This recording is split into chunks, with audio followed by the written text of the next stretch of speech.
জি, প্রথমে আপনার নামটা একটু বলেন প্লিজ। শারমিন আক্তার। শারমিন আক্তার। শারমিন, বয়স কত এখন আপনার? 39 বছর চলছে। জন্ম জেলা কোথায়? মাদারীপুর। মাদারীপুরে। আপনি আজকে এই গল্পটা যে বলতে এসছেন এখানে, তার আগে আমার বেশ কয়েকটা কোশ্চেন আছে আপনার কাছে। সেটা হচ্ছে যে আপনি কি এই অনুষ্ঠানটি কিভাবে শুনতেন? মানে অনেক আগে থেকেই শুনেন নাকি রিসেন্টলি আপনি ইউটিউবে দেখেছেন? আমি দেখেছি অনেক আগের থেকেই। তারপর আমার বাচ্চারা শুনতেন। আচ্ছা, বাচ্চারা শুনে। বাচ্চার বয়স কত? বাচ্চার বয়স বড়টার বয়স 17 বছর, মেজোটার বয়স 15 বছর। আচ্ছা, মানে যাদেরকে নিয়ে এসছেন এরা 3 বাচ্চা। আর 3 নম্বর বাচ্চাটার বয়স 6 বছর। 6 বছর। তো প্রথম বড় বাচ্চাটা শুনতো নাকি মেজো বাচ্চা? বড় মেজো বাচ্চাটা আগে শুনতো। তখন ওর ভাইয়াকে বলছে, বড় বাচ্চাটাকে বলছে। আচ্ছা, তো বড় বাচ্চাটাকে বলে পরে ওর দুজনেই শুনতেছে। ওরা শুনে রাতের বেলা আমি ইয়ারফোন দিয়ে আমি খুব বকা করতাম যে কি করতেছো, এগুলি শুনতেছো, রাত জাগতে নেই, এমনিতেই তোমরা অসুস্থ। ওরা আমার কাছে কিছুই বলতো না, যে আমি গল্প শুনি আমি বকা দেবো তাই। তো মাঝে মাঝে আমি ওদের বালিশের নিচ থেকে ইয়ারফোন নিয়ে ছিঁড়ে ফেলতাম, শুনতে দিতাম না এই গল্পগুলো। হ্যাঁ, গল্প যে শুনে তা আমি জানি না। জানতেন না কি করতে? হ্যাঁ, কি করতো যে ওরা রাতের বেলা কেন ইয়ারফোন নিয়ে, আমি মোবাইল লুকিয়ে রাখতাম, এমন করতাম। তো এভাবে করে বেশ কিছুদিনে আমি কিছু ইয়ারফোন ছিঁড়েও ফেলছি। আচ্ছা, পরে আবার দেখি গোপনে টিফিনের টাকা দিয়ে আস্তে আস্তে আবার ইয়ারফোন কিনে আবার শুনতো। ওরা শুনে শুনে ওদের খুব ভালো লাগছে, বলতেছে আম্মু আমি তো, মেজো ছেলেটা আমাকে গতকাল বলতেছে যে আম্মু আমি নিম্নে 60টা গল্প শুনছি। মাই গুডনেস, ওদের একটা ইন্টারভিউ করা দরকার আমার মনে হয় শুরুতেই আজকে। বলতেছে আমি গল্প শুনছি। আমি সিয়ামকে বলতেছি, মানে বড় শরীফুল ইসলাম সিয়াম নাম, মেজো ছেলে বড়টা, বলতে তুমিও কি শোনো? তখন ও হাসতেছে। ও বলতেছে কি হ্যাঁ আম্মু আমিও শুনতাম। বলতেছে আমরা খারাপ কিছু শুনি না আম্মু, আমরা এই গল্পই শুনি, আসলে আমরা খারাপ কিছু শুনি না। The thing is that ওনার বড় ছেলের বয়স হচ্ছে 17 বছর, মেজো ছেলের বয়স হচ্ছে 15 বছর, এবং 3 নম্বর যে ছেলেটা সেটার বয়স হচ্ছে 6 বছর। এবং এরা হচ্ছে জীবন গল্প অনুষ্ঠানটা শুনতো লুকিয়ে লুকিয়ে, এবং এদেরকে বিরত করা হয়েছে। তারপরে আপনি জানলেন কিভাবে যে এই অনুষ্ঠানটা ওরা শোনে? একদিন আমি ওরা শুনতেছে, তখন আস্তে বলতেছি ওদের হাত ধরে রেখে, তবে আমি আবার কানের কাছে নিয়ে আমিও শুনতেছি। কি শোনে দেখবো, কারণ আমার তো এই বয়সটা ওরা কি করতেছে এটা তো আমার জানতে হবে। হ্যাঁ, তারপরে আমি দেখি যে ওরা গল্প শুনতেছে। তাই বলছি কি রে রাত জেগে, তাই এই জন্যই তো ফজরের নামাজ পড়াতে তোমাদের কত কষ্ট হয়। এশার নামাজ পড়ো, তা ফজরের নামাজ এভাবে রাত জাগলে ফজরের নামাজ পড়া যায়, উঠাতে পারি না, একদম শেষ পর্যায়ে গিয়ে উঠে গিয়ে পরে নামাজ পড়ে। তা বলতেছি কি যে আম্মু একটা গল্প শুনে দেখো, আমাদের সমস্যার মতোই একটা সমস্যা, তুমি একটু শোনো না। তারপরে একটু আমি কানের কাছে নিয়ে শুনলাম। শোনার পরে বলতেছি কি আম্মু আমারও না খুব ইচ্ছে করে আমি এরকম আমার জীবনের গল্পটা আমি বলি। আমার মেজো ছেলেটা বলতেছি কি আম্মু আমার খুব ইচ্ছা করে, তুমি যদি অনুমতি দাও তাহলে আমি যাব। আমি গিয়ে আপনার কথা বলতেছে, আমি তার সাথে কথা বলবো, আমার খুব ইচ্ছে করে। মেজো ছেলেটার খুব, মানে বড় ছেলেটা খুব একটু চাপা স্বভাবের, কিন্তু মেজো ছেলেটা খুব ওপেনলি সব বলে আমাকে। আমি একটা কথা বলি প্রিয় শ্রোতা, আজকে এই 3 ছেলেকে নিয়েই উনি আমাদের স্টুডিওতে এসছেন। ওরা বাইরে অপেক্ষা করছে, এবং এই 3 ছেলেকেই আমি যুক্ত করব আমার অনুষ্ঠানের প্রয়োজনার্থে। কিন্তু জীবন গল্পটা আপনার, আজকে আপনার গল্প দিয়ে শুরু হোক। জি, আপনি যেখান থেকে বলেন একেবারে কমফোর্টলি। জি, আমরা 4 ভাই 4 বোন, আমি সবার ছোট। তা আমার বড় ভাই তিনি সেনাবাহিনীতে চাকরি করতেন, আমি সবার ছোট। আমার বড় ভাই মারা যান, উনি বিবাহ করছেন, তার 1 মাস 13 দিন আমার বড় ভাই মারা যান। উনি সেনাবাহিনীতে চাকরি করতেন, হার্ট অ্যাটাক করেছিলেন, পরে উনি মারা যান। এবং মেজো ভাই বিয়ে করছেন, তার 9 মাস পরে আমার ভাই মারা যান। আচ্ছা, বিবাহের। জি। তারপরে আমার সেজো ভাই, ছোট ভাই, 2 ভাই ছিল, আর আমরা 4 বোন। তো একটা টাইমে আমার বাবা যখন চাকরি করতেন সিলেটে, তখন ওখানকার মহিলা কর্মকার ছিল, স্বর্ণকার। আচ্ছা, মহিলা কর্মকার। তো ওনাদের দিয়ে মানে অনেক গহনা তৈরি করেছিলেন, যেটা মানে আমাদের নিকটতম আত্মীয় স্বজন যারা ছিলেন ওই জিনিসটা মানে তারা জানতে পারতেন। পরে একটা টাইমে আমাদের ঘরে ডাকাতি হলো, এবং তখন আমি, আমার মেজো বোন, আমাদের ঘরে কাজ করতো একটা খালা, আর আমার মা, এই 4 জন ছিলাম। আমার মেজো বোনটা তখন ক্লাস 6-এ পড়ে। আপনার বয়স কত? আমি তখন ছোট, আমি স্কুলে পড়ি না। ওকে, একদমই ছোট। মানে আপনি যেটা বলছেন আপনার নিজের মেমোরি থেকে বলছেন? না, আমার মনে আছে, অল্প অল্প মনে আছে, সেটা একদম ক্লিয়ার না। তবে আমি যখন ডাকাতটা আসছে, ডাকাতের ভিতরে চিহ্নিত কেউ ছিল, যারা আমার মা দেখে তাকে চিনে ফেলছে। আচ্ছা, তো ঘটনাটা কি ঘটেছে? চিনে ফেলছে। তখন কোথায় গহনা রাখছো এভাবে বলছে, মাকে মারতেছে, ধরে এই গালে থাপ্পড় মারতেছে, এভাবে থাপ্পড় মারতেছে। তারপরে বলতেছে গহনা কোথায় রাখছো বলো। আমার মেজ বোন বলতো কি, বলছে যে দেখেন আমার মাকে মারবেন না, আমার 175 টাকা ওই ড্রয়ারের ভিতরে আছে, ওটা নিয়ে যান, এটা মানে বলতেছে। আর তারপর আমার মাকে মারবেন না, পরে আমার মাকে অনেক মারলো। একটা টাইমে গলা চেপে ধরলো আমার নিজের সামনে। আমার বাবা চাকরি করতেন, আমার বাবার চাকরি করতেন ওখানে। আমার সেজ বোন ছিল, ভাই ছিল, অন্যান্য ভাই 2 ভাই তারা ছিলেন। তখন আমার মাকে অনেক মারলো, গলা চেপে ধরলো, একবারে চেপে ধরছে। বলতেছি বল গহনা কোথায় রাখছিস? তখন বলতেছি উপরে একটা সরা দিয়ে ঢাকা আছে। যখন গহনাগুলি যখন নিতেছিল তখন পাশে পর্দার পাশে ফিসফিস করে যে বলতেছিল, বিকালেও দেখছে মা যে ওই লুঙ্গি পরা ছিল, সে আমাদের মানে উঠান দিয়ে হাঁটাহাঁটি করছে। চিনতে পেরেছে আমার মা, তাকে কণ্ঠও চিনছে যে কে। তাদের মুখ বাঁধা ছিল, জাকাতে সবারই মুখ বাঁধা ছিল। তারপর কণ্ঠে আমার মা চিনছে, আমার বোন চিনছে। একটা টিমে যখন গহনাগুলি সব নিয়ে গেল, তখন আমাদের যে কাজ করে সে কান্না করতেছে। তখন আমি অনেক ভয় পাচ্ছিলাম। তখন আমি বলতেছি কি যে আপনি না কান্না করেন না, তাহলে আমাদের গুলি করবে, বলতেছি আমি। আর তখন আমার মাকে নিয়ে বলতেছে আসো, তোমার সাথে কথা আছে, একটু বাহিরে আসো, এটা বলে ঘর থেকে নিয়ে যাচ্ছে। বলতেছি কি যে দেখেন আমার এখানে আমার বড় 2 ছেলে মারা গেছে, তাদের কবরস্থানটা এখানে বাঁধানো আছে, আমার লাশটা প্লিজ দূরে নেবেন না, আমাকে এখানেই রেখে যান। মানে আপনার মা এটা বলছে? আমার মা বলতেছে যে আমাকে তো মারবেন জানি, কিন্তু আমার লাশটা দূরে কোথাও নিয়ে যান না, আমাকে, আমার 2 ছেলের কবর আছে এখানে। তারপরে এভাবে করতেছে। আর আমাদের টিনের ঘর তো, মানে বাম পা দিয়ে এই পাশে লাথি মারতেছে, এ পাশে লাথি মারতেছে নেওয়ার সময়, যে যেন একটু শব্দ হয়, আশপাশে কেউ আসে। তো শব্দ করছে কিন্তু কেউ আসে নাই। তখন লাস্টে আবার বলতেছে কি যে 2 পাশ থেকে 2 জনে ধরছে। আর মা কি বলতেছে সব আমি পাশের রুম থেকে আমি শুনতেছি। মাকে তখন দেখতেছি না, মাকে নিয়ে যাচ্ছে। তখন আমার বোনটাকে বলতেছে আমি একটু টয়লেটে যাব, মানে ওইটা বলে সে মায়ের সাথে সাথে যাবে। আমার মেজর বোনটা তো একটু বড়, তবে আমার মায়ের সাথে যাবে বলে বলতেছি কি যে বলতেছে আমার খুব টয়লেট চাপছে, আমি যাব। বলতেছে ও পিছনে পিছনে, মার পিছনে পিছনে যাচ্ছে, মাকে কোন দিক নিয়ে যাচ্ছে। তখন আমাদের সিঁড়ি দিয়ে 3টা সিঁড়ি দরজায়, 3টা সিঁড়িতে, নিচের সিঁড়িতে যখন নামা হয়ে গেছে তখন বলছে কি সোজা হয়ে দাঁড়াও। তখন আমার মা বলতেছে কি যে আমি একটু পানি খাবো, এ বলে বাম দিকে একটু মোড় নিছে, বাম দিকে একটু ঘুরছে। বলতেছে আমার ছোট মেয়েটাকে একটু দেখবো, এমন করতেছে। বাম দিকে 2 পাশ থেকে 2 জনে ধরছে আর সামনে গুলি করবে সে। তখন বলতেছে আমি একটু পানি খাবো, আমার ছোট মেয়েটাকে একটু দেখবো। হাত পা বাঁধা অবস্থায় ছিল? আমার মুখ বাঁধা ছিল, মানে আমার চোখ বাঁধা ছিল, মুখটা না, চোখ বাঁধা ছিল, চোখ বাঁধা ছিল, কিন্তু হাত, আমি ছোট তো আমার হাত বাঁধেনি, কিন্তু আমার যে কাজ করে যে তার হাত বাঁধা ছিল, তার চোখ বাঁধা ছিল। আচ্ছা। পরে বলছে আমার ছোট মেয়েটাকে একটু দেখবো। যখন বাম দিকে একটু মোড় নিচ্ছে তখন গুলি করছে আমাকে। যখন গুলি করছে, গুলিটা একদম সোজাসুজি যদি যেত তো আমার মা একটা দুর্ঘটনাই ঘটতো। আড়াআড়িভাবে এপাশ দিয়ে ঢুকে আড়াআড়িভাবে একদম পিছন সাইড দিয়ে কোনাকুনি ভাবে বের হয়ে গেছে।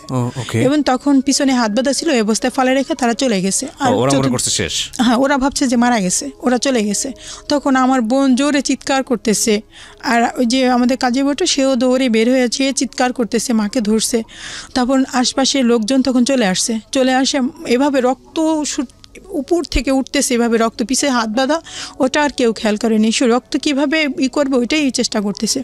পরে আমাদের গ্রামের বাড়ি, ওখানে গ্রামের বাড়ি থেকে মানে আমাদের যে হসপিটালটা অনেক দূরে, তো সেখানে অনেক করে একটা শাড়ি দিয়ে পুরো একদম বডিটারে আটকে এসছে ওইটা। তখন আমি ওইটা আটকানো, ওটা আর দেখিনি, মানে আমাকে তো একটু সরে রাখছে। আমি তো কান্নাকাটি করতেছে, আমি মানে কিছুই বুঝে উঠতে পারতেছি না। তারপরে আমি ভাবছি তো মা মারা গেছে। তারপরে একজন এইভাবে যখন তুলে, মানে ওখানে তো কিসে নিবে, খাটটাট এরকম নাই, তারপরে টিনের উপরে করে টিনের ভিতর ঢুকায়, পরে সেভাবে পেঁচায় তারপরে মাকে নিয়ে গেছে হসপিটালে। তখন কোনো টেলিফোনের ব্যবস্থা বা কিছুই নেই, আব্বা জানে না, আমার ভাইরা জানে না যে আমাদের ঘরে ডাকাতি হয়েছে, মাকে গুলি করছে। তখন আমার মাকে নিয়ে যখন হসপিটালে গেল, হসপিটালে যাওয়ার পরে ওখানে ওরা কোনো মতে রক্তটা একটু চেক দিয়ে বলতেছে আমাদের বাড়ি হচ্ছে মাদারীপুর, বলছে ওকে বরিশাল নিয়ে যেতে হবে।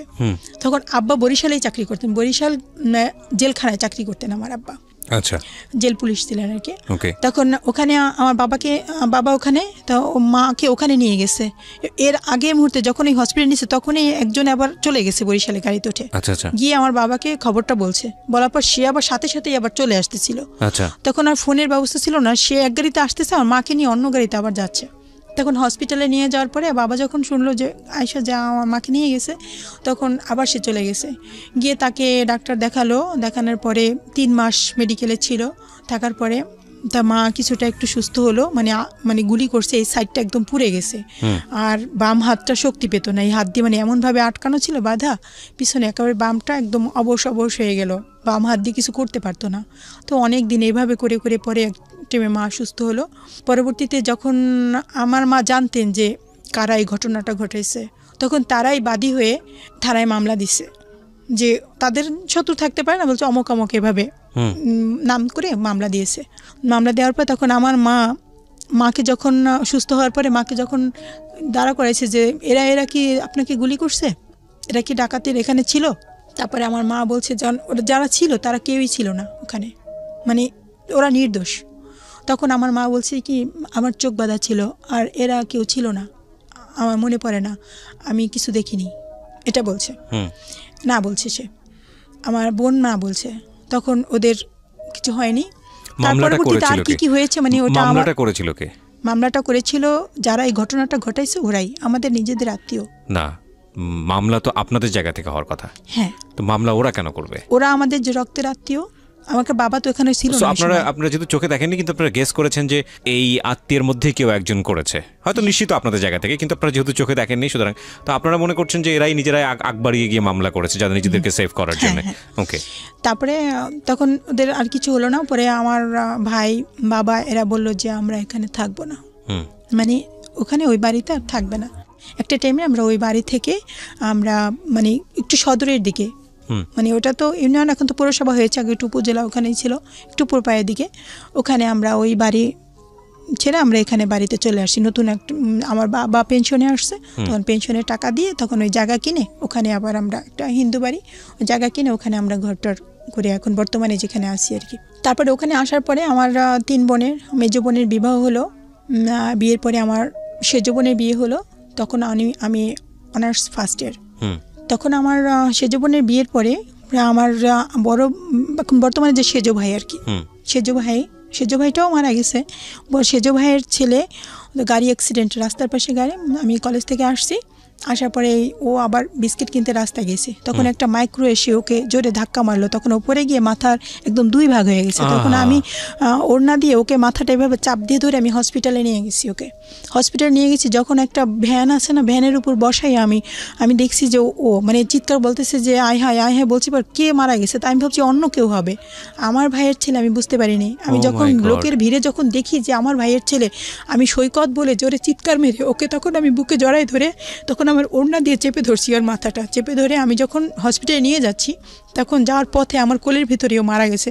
তখন ওর চোখের পাতাটা টিপটিপ করতেছিল, আর তখন টিপটিপ করতেছে, ওই সময় আমি শুধু বলতেছি আল্লাহ আল্লাহ বলতেছি, আর ওকে বলতেছি বাবা তোমার কিচ্ছু হবে না এমন করতেছি।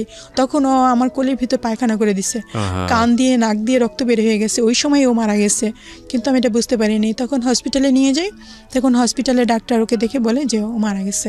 তখন ওই ইমার্জেন্সিতে বসা ছিল আমার বাচ্চার বাবা, উনি ইমার্জেন্সিতে ছিলেন ওই হসপিটালে। পরিচিত, আমি তাকে চিনি না, আমি জানিও না, পরে শুনছি আর কি। উনি ইমার্জেন্সিতে ছিলেন, তখন আমি তো সবসময় হেজাব পরে একদম করে চলাফেরা করতাম, তখন ওই সময় আমাকে দেখছে উনি। দেখার পরে তারপরে ওনার ওখানেও তো একটা ক্লিনিক ছিল, মানে ডায়াগনস্টিক সেন্টার ওই হসপিটালের সামনেই, তো উনি এবার ইমার্জেন্সিতেই বসা ছিল। পরবর্তীতে যখন আমার ভাইয়ের ছেলেটা মারা গেলো, তো আমি কলেজে ওই হসপিটালের সামনে দিয়ে রাস্তা, ওখান দিয়ে যাওয়া আসা করতাম। তো ওনার ভালো লাগছে, আরও 1 বছর পরে আমাকে বিয়ের অফার দিছে, এবং ওনার এক ফ্রেন্ড, সে আমার ভাইয়ের একটা দোকান আছে ওখানে বাজারের ভিতরে, তখন দোকানে গিয়ে সে নিজে এবং তার ফ্রেন্ড দুজনেই একসাথে গিয়ে ওখানে গিয়ে বলতেছে যে আপনার ছোট বোনটাকে আমার অনেক পছন্দ হয়েছে, আমি তাকে বিবাহ করতে চাই, আমি কোনো মানে থার্ড পার্সন করে দরকার নেই, আমি সরাসরি আমি বিবাহ করতে চাই। তখন আমার ভাই ভাবছে হয়তো যে আমি হয়তো চিনি বা আমার পরিচিত এরকম কিছু, বা আমার সাথে কোনো রিলেশন আছে কিনা তার সাথে, এরকম ভাবছে। তা সে ভাবির কাছে এসে বলছে, তো ভাবি আমি পরের দিন কলেজে যাব, ভাবি বলতেছে যে হসপিটালের সামনে এক্সরে করে কি তুই কি জানিস? তাই আমি বলছি কি না তো। তা বলে আমি কি কেন এই কথা বলতেছেন কেন, তোর ভাইয়ের কাছে বিয়ের প্রস্তাব দিচ্ছে তোর। তখন আমি চিন্তা করলাম কে এমন যে বিয়ের প্রস্তাব দিল, তখন আমার ভিতরে একটু তার জানতে ইচ্ছা করলো যে কে আসলে বিয়ের প্রস্তাব দিল। পরে আমি কলেজে গিয়ে আমার বান্ধবী সোহা গিয়ে বান্ধবীকে বলতেছি যে এই কলেজে এই হসপিটালের সামনে এক্সরে করে কি তুই কি জানিস? তো বলছি কেন? আমি কি জানিস ও না আমাকে বিয়ের প্রস্তাব দিছে আমাদের বাসায় ভাইয়ের কাছে। তখন ও খুব হাসতেছে শুনে, বলতেছে কি তুই রাজি হয়ে যা। আমি কি কেন, আমি তো তাকে চিনি না জানি না, আমি রাজি হয়ে যাব। তো বলতেছে কি সে অনেক ভালো, নামাজ পড়ে 5 ওয়াক্ত, আমাদের তো হসপিটালের পাশে বাসায়, আমি জানি সে খুব ভালো মানুষ, নামাজ পড়ে খুব ভালো।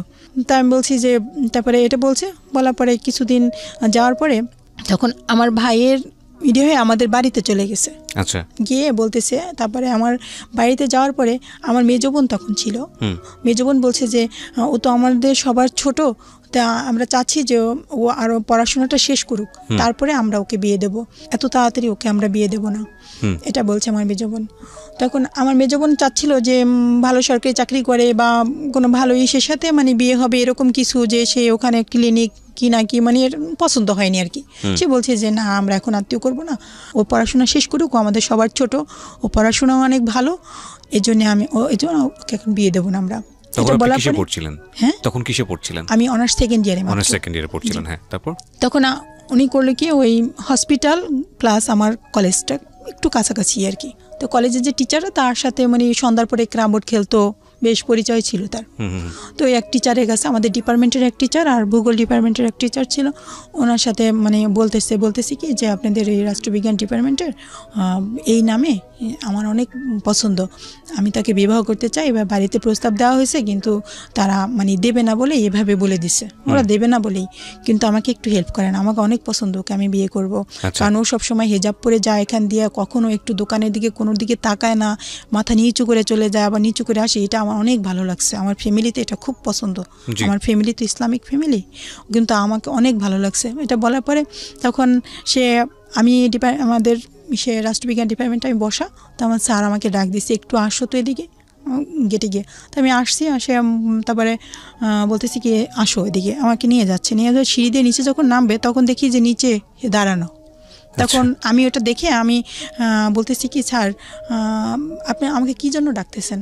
বলতেছি কি যে আমার ফ্রেন্ড তোমার সাথে একটু কথা বলবে। তখন আমি বুঝতে পারছি যে সে কোন বিষয়ে কথা বলতে চাচ্ছে। তখন স্যার ওখানে আর কি ওই ব্যাচেলার টিচাররা যে রুমগুলো থাকে না, 3-4 জন টিচার মিলে, এরকম কলেজের ভিতরে আমাদের ছিল এরকম। তো আমি ওখান থেকে পিছনে ফিরে আসছি, পিছনে ফিরে এখন চিন্তা করতেছি, আমি একটু আগের থেকে একটু কেয়ারফুল ছিলাম যে একা একা কারোর সাথে কথা বলবো বা কিছু, মানে খুবই সংযতভাবে চলার চেষ্টা করতাম। পরে আমার এক বান্ধবীকে সাথে করে নিয়ে গেলাম, যে স্যার আমাকে ডাকছে, চল তো একটু। তখন আমি একা যাইনি, আমার বান্ধবীকে সাথে করে নিয়ে গেছি, তো ও গেছে। তারপরে আমি বলছি স্যার কি বলবেন? তো বলতেছি কি যে এ তো তোমাকে পছন্দ করে, তোমার কি মত?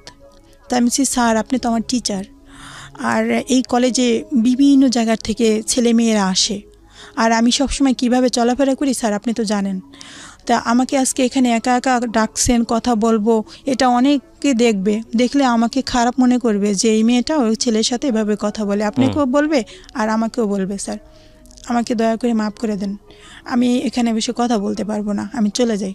তারপরে বলতেছি কি না একটু দাঁড়াও, একটু বসো, তোমার কি কোনো এ ব্যাপারে তোমার কোনো আপত্তি আছে? তাই আমি বলছি যে আমার নিজস্ব পার্সোনাল কোনো মতামত নেই, কারণ আমার এ ব্যাপারে আমি তো সবার ছোট, আমার বোন আছে, ভাই আছে, বাবা আছে, মা আছে, আমার সব আছে, তো এই ব্যাপারে আমার নিজের কোনো মতামত নাই। তারা আমাকে যদি পছন্দ করে দেয় কোথাও, তো আমার নিজের ব্যক্তিগত কোনো চয়েস নাই যে এখানে আমার যেতেই হবে, এরকম নাই। তারা আমার যা সিদ্ধান্ত নেবে সেটাই আমি মেনে নেব। তা বলতেছে ঠিক আছে, তোমার বাসায় গিয়ে আজকে বলবা যে টিচাররা আজকে বিকালে তোমাদের বাসায় যাবে। তারপরে ওই টিচাররা গিয়ে আমার বাবা মাকে বললেন যে আপনার তো 4 মেয়ে, 3 মেয়ে আপনি বিয়ে দিয়েছেন, এই মেয়েটা, আমরাও তো টিচার, আমরা তো অভিভাবক, আমাদের কি একটা অধিকার নাই? তা আমরা এই ছোট মেয়েটাকে আমরা বিয়ে দিতে চাচ্ছি, আমরা দায়িত্ব নিয়ে আমরা বিয়ে দেব। তখন আমার বাবা বলছেন যা এটা তো আমি তো এখন রিটায়ার্ডে আসছি, আসলে ওর পড়াশোনার দায়িত্ব সব কিছু তো আমার ছেলে করে, তো আমার ছেলের সাথে একটু যোগাযোগ করে আমার ছেলে যদি মত দেয় আমার কোনো আপত্তি নেই। তখন আমার সেজ ভাইটা সে ঢাকা কেন্দ্রীয় কারাগারে পুলিশ ডিপার্টমেন্টে ওখানে চাকরি করতেন, তখন যে টেলিফোনেরই ছিল, তখন ওরা ওই যে মোবাইল নিয়ে ওই যে কি মোবাইল মানে দোকানে দোকানে তখন বিভিন্ন জায়গায় কথা বলার জন্য হতো, ওটা নিয়ে আমাদের বাড়িতে সন্ধ্যার পরে গেছে। তখন আমার ভাইয়ের সাথে কথা বলছে টিচাররা, কথা বলার পর আমার ভাই ওখানে বসে বলছে যে ঠিক আছে আপনারা তো অভিভাবক, এমনভাবে কথার প্যাচে ফেলাই দিচ্ছে যে আমার বাবা আমার মা বা আমার ভাইরা যে দেখবে যে তার লেখাপড়া কত দূর, সে আসলে শিক্ষাগত যোগ্যতা কি, মানে ফ্যামিলি কীরকম, এসব কিছুই যাচাই বাছাই না করেই সে রাজি হয়ে গেছে। মানে আমার বাবাও সাদাসিধে মানুষ ছিল, আমার মাও ছিল, আমার ভাই ওই বলছে, আমার খালু আসছিল ওই সময় বেড়াতে আসছে, ও ছিল সাথে, আমার বোন ছিল। তা কিছু একটা না বুঝেই তখন তারা রাজি হয়ে গেছে। তখন আর বুঝতেই পারে নাই যে এর শিক্ষাগত যোগ্যতা কি বা কিছু, এরকম কিছু সে বুঝতে পারেনি। যাই হোক, আমার যখন বিয়ে হয়ে যায়, বিয়ে হওয়ার পরপরই আমার বাচ্চা কনসিভ হয়। বাচ্চা ডেলিভারি হয়, ডেলিভারির পরে নর্মালের ডেলিভারি হয় বাসায় বসেই। তখন ডেলিভারির পরে দেখি ওর মাথাটা একটু একটু ফুলে যাচ্ছে। তা ফুলে যাচ্ছে, আমি আর বুঝিনি যে এরকম কিছু, তা ফুলে যাচ্ছে। তারপরে আমি পাশেই হোমিও ডাক্তার ছিল, হোমিও ডাক্তার আনা হলো। আমি ওই ডাক্তার আসছে, এসে দেখতেছে, বলতেছে কি যে এই ঔষধটা খাওয়ান, হোমিও ঔষধ দিয়েছে, ওই ঔষধটা খাওয়ানো হলো। মানে রাত 12টার সময় আমার ডেলিভারি হলো, পরের দিন রাত 12টায় ও মারা গেছে। কি বলেন? প্রথম বাচ্চাটা ও মারা গেছে। মারা যাওয়ার পরে আমরা বুঝতে পারিনি যে আসলে ওর কি সমস্যা, কেন মারা গেল। দেখেছি মাথা ফুলে গেছে। তখন সবাই বলতেছে যে নর্মালি ডেলিভারি হয়েছে, ওর ডেলিভারির সময় মাথায় আঘাত লাগছিল, যার কারণেই ও মারা গেছে। এটা সবাই ভাবছে, আমিও তাই ভাবছি। তখন মানে আমরা জানতাম না যে কি প্রবলেম, এটা কিছু আমরা জানতাম না। ওকে, তখন আমার হাজবেন্ডের ভিতরে চাপছে যে সে সিঙ্গাপুর যাবে। হ্যাঁ, সিঙ্গাপুর যাবে। সে কি করলো, ওই ক্লিনিকের ওই টুকিটাকি যে যা মেশিন টেশিন যা ছিল সব বিক্রি করে দিল এবং বলল যে আমার বাবার বাড়ি থেকে কিছু টাকা পয়সা দিতে হবে, আমার এরকম পরিচিত লোক আছে, সে নিবে। তা আমার ভাই কিছু টাকা দিল, আমার বোন, মা, যেখানে যেভাবে যা যা পারছে টাকা দিছে। টাকা দেওয়ার পরে সে চলে গেছে। চলে যাওয়ার পরে এদিকে আমার পড়াশোনাও চলছে, তার ভিতরে চলছে। তারপরে সে সিঙ্গাপুর যাওয়ার পরে সে 18 মাস ছিল। এই 18 মাসে আমার পড়াশোনা অনার্স কমপ্লিট হয়ে গেছে আমার। তখন আমি মাস্টার্সে, আমার শাশুড়ির লিভার ক্যান্সার হলো, সে ডেল্টা মেডিকেলে ভর্তি। তখন আমি অনেক সেবা যত্ন করতাম, তার পাশে ছিলাম। মানে আমি খুব ছিলাম, সবারই অনেক আদর, আমার শাশুড়ি অনেক আদর পেয়েছে। আমার শাশুড়ি অনেক ভালো মানুষ ছিলেন, অনেক আদর করতে আমাকে আদর করতো অনেক, আমাকে দেখে অনেক পছন্দ করেছিল সে। তো অনেক সেভাবে আর কি। যাই হোক, আমার শাশুড়ির লিভার ক্যান্সার হলো, মারা গেল। মারা যাওয়ার 4 মাস পরে আমার হাজব্যান্ড বাংলাদেশে আসছে। আসার পরে তখন আমার এই যে বর্তমানে যে আমার শরীফুল ইসলাম, আমার বড় ছেলেটা এখন যেটা বলছি, এই বাচ্চাটা কনসিভ হলো। 17 বছর আগের গল্প, কারণ ওর বয়স 17 বছর। হ্যাঁ, 17 বছর আগে। তখন এই বাচ্চাটা হওয়ার পরে তখন ওর বয়স যখন 5 মাস, আমি ঢাকায় আসলাম আমার ভাসুরের বাসায়। ঢাকায় আসছি, তখন হামাগুড়ি দেবে এরকম, কিন্তু ওর ভিতরে সেরকম কিছু দেখছি না। তখন 6 মাস, যখন 1 মাস পার হলো, আসছি ঢাকায়।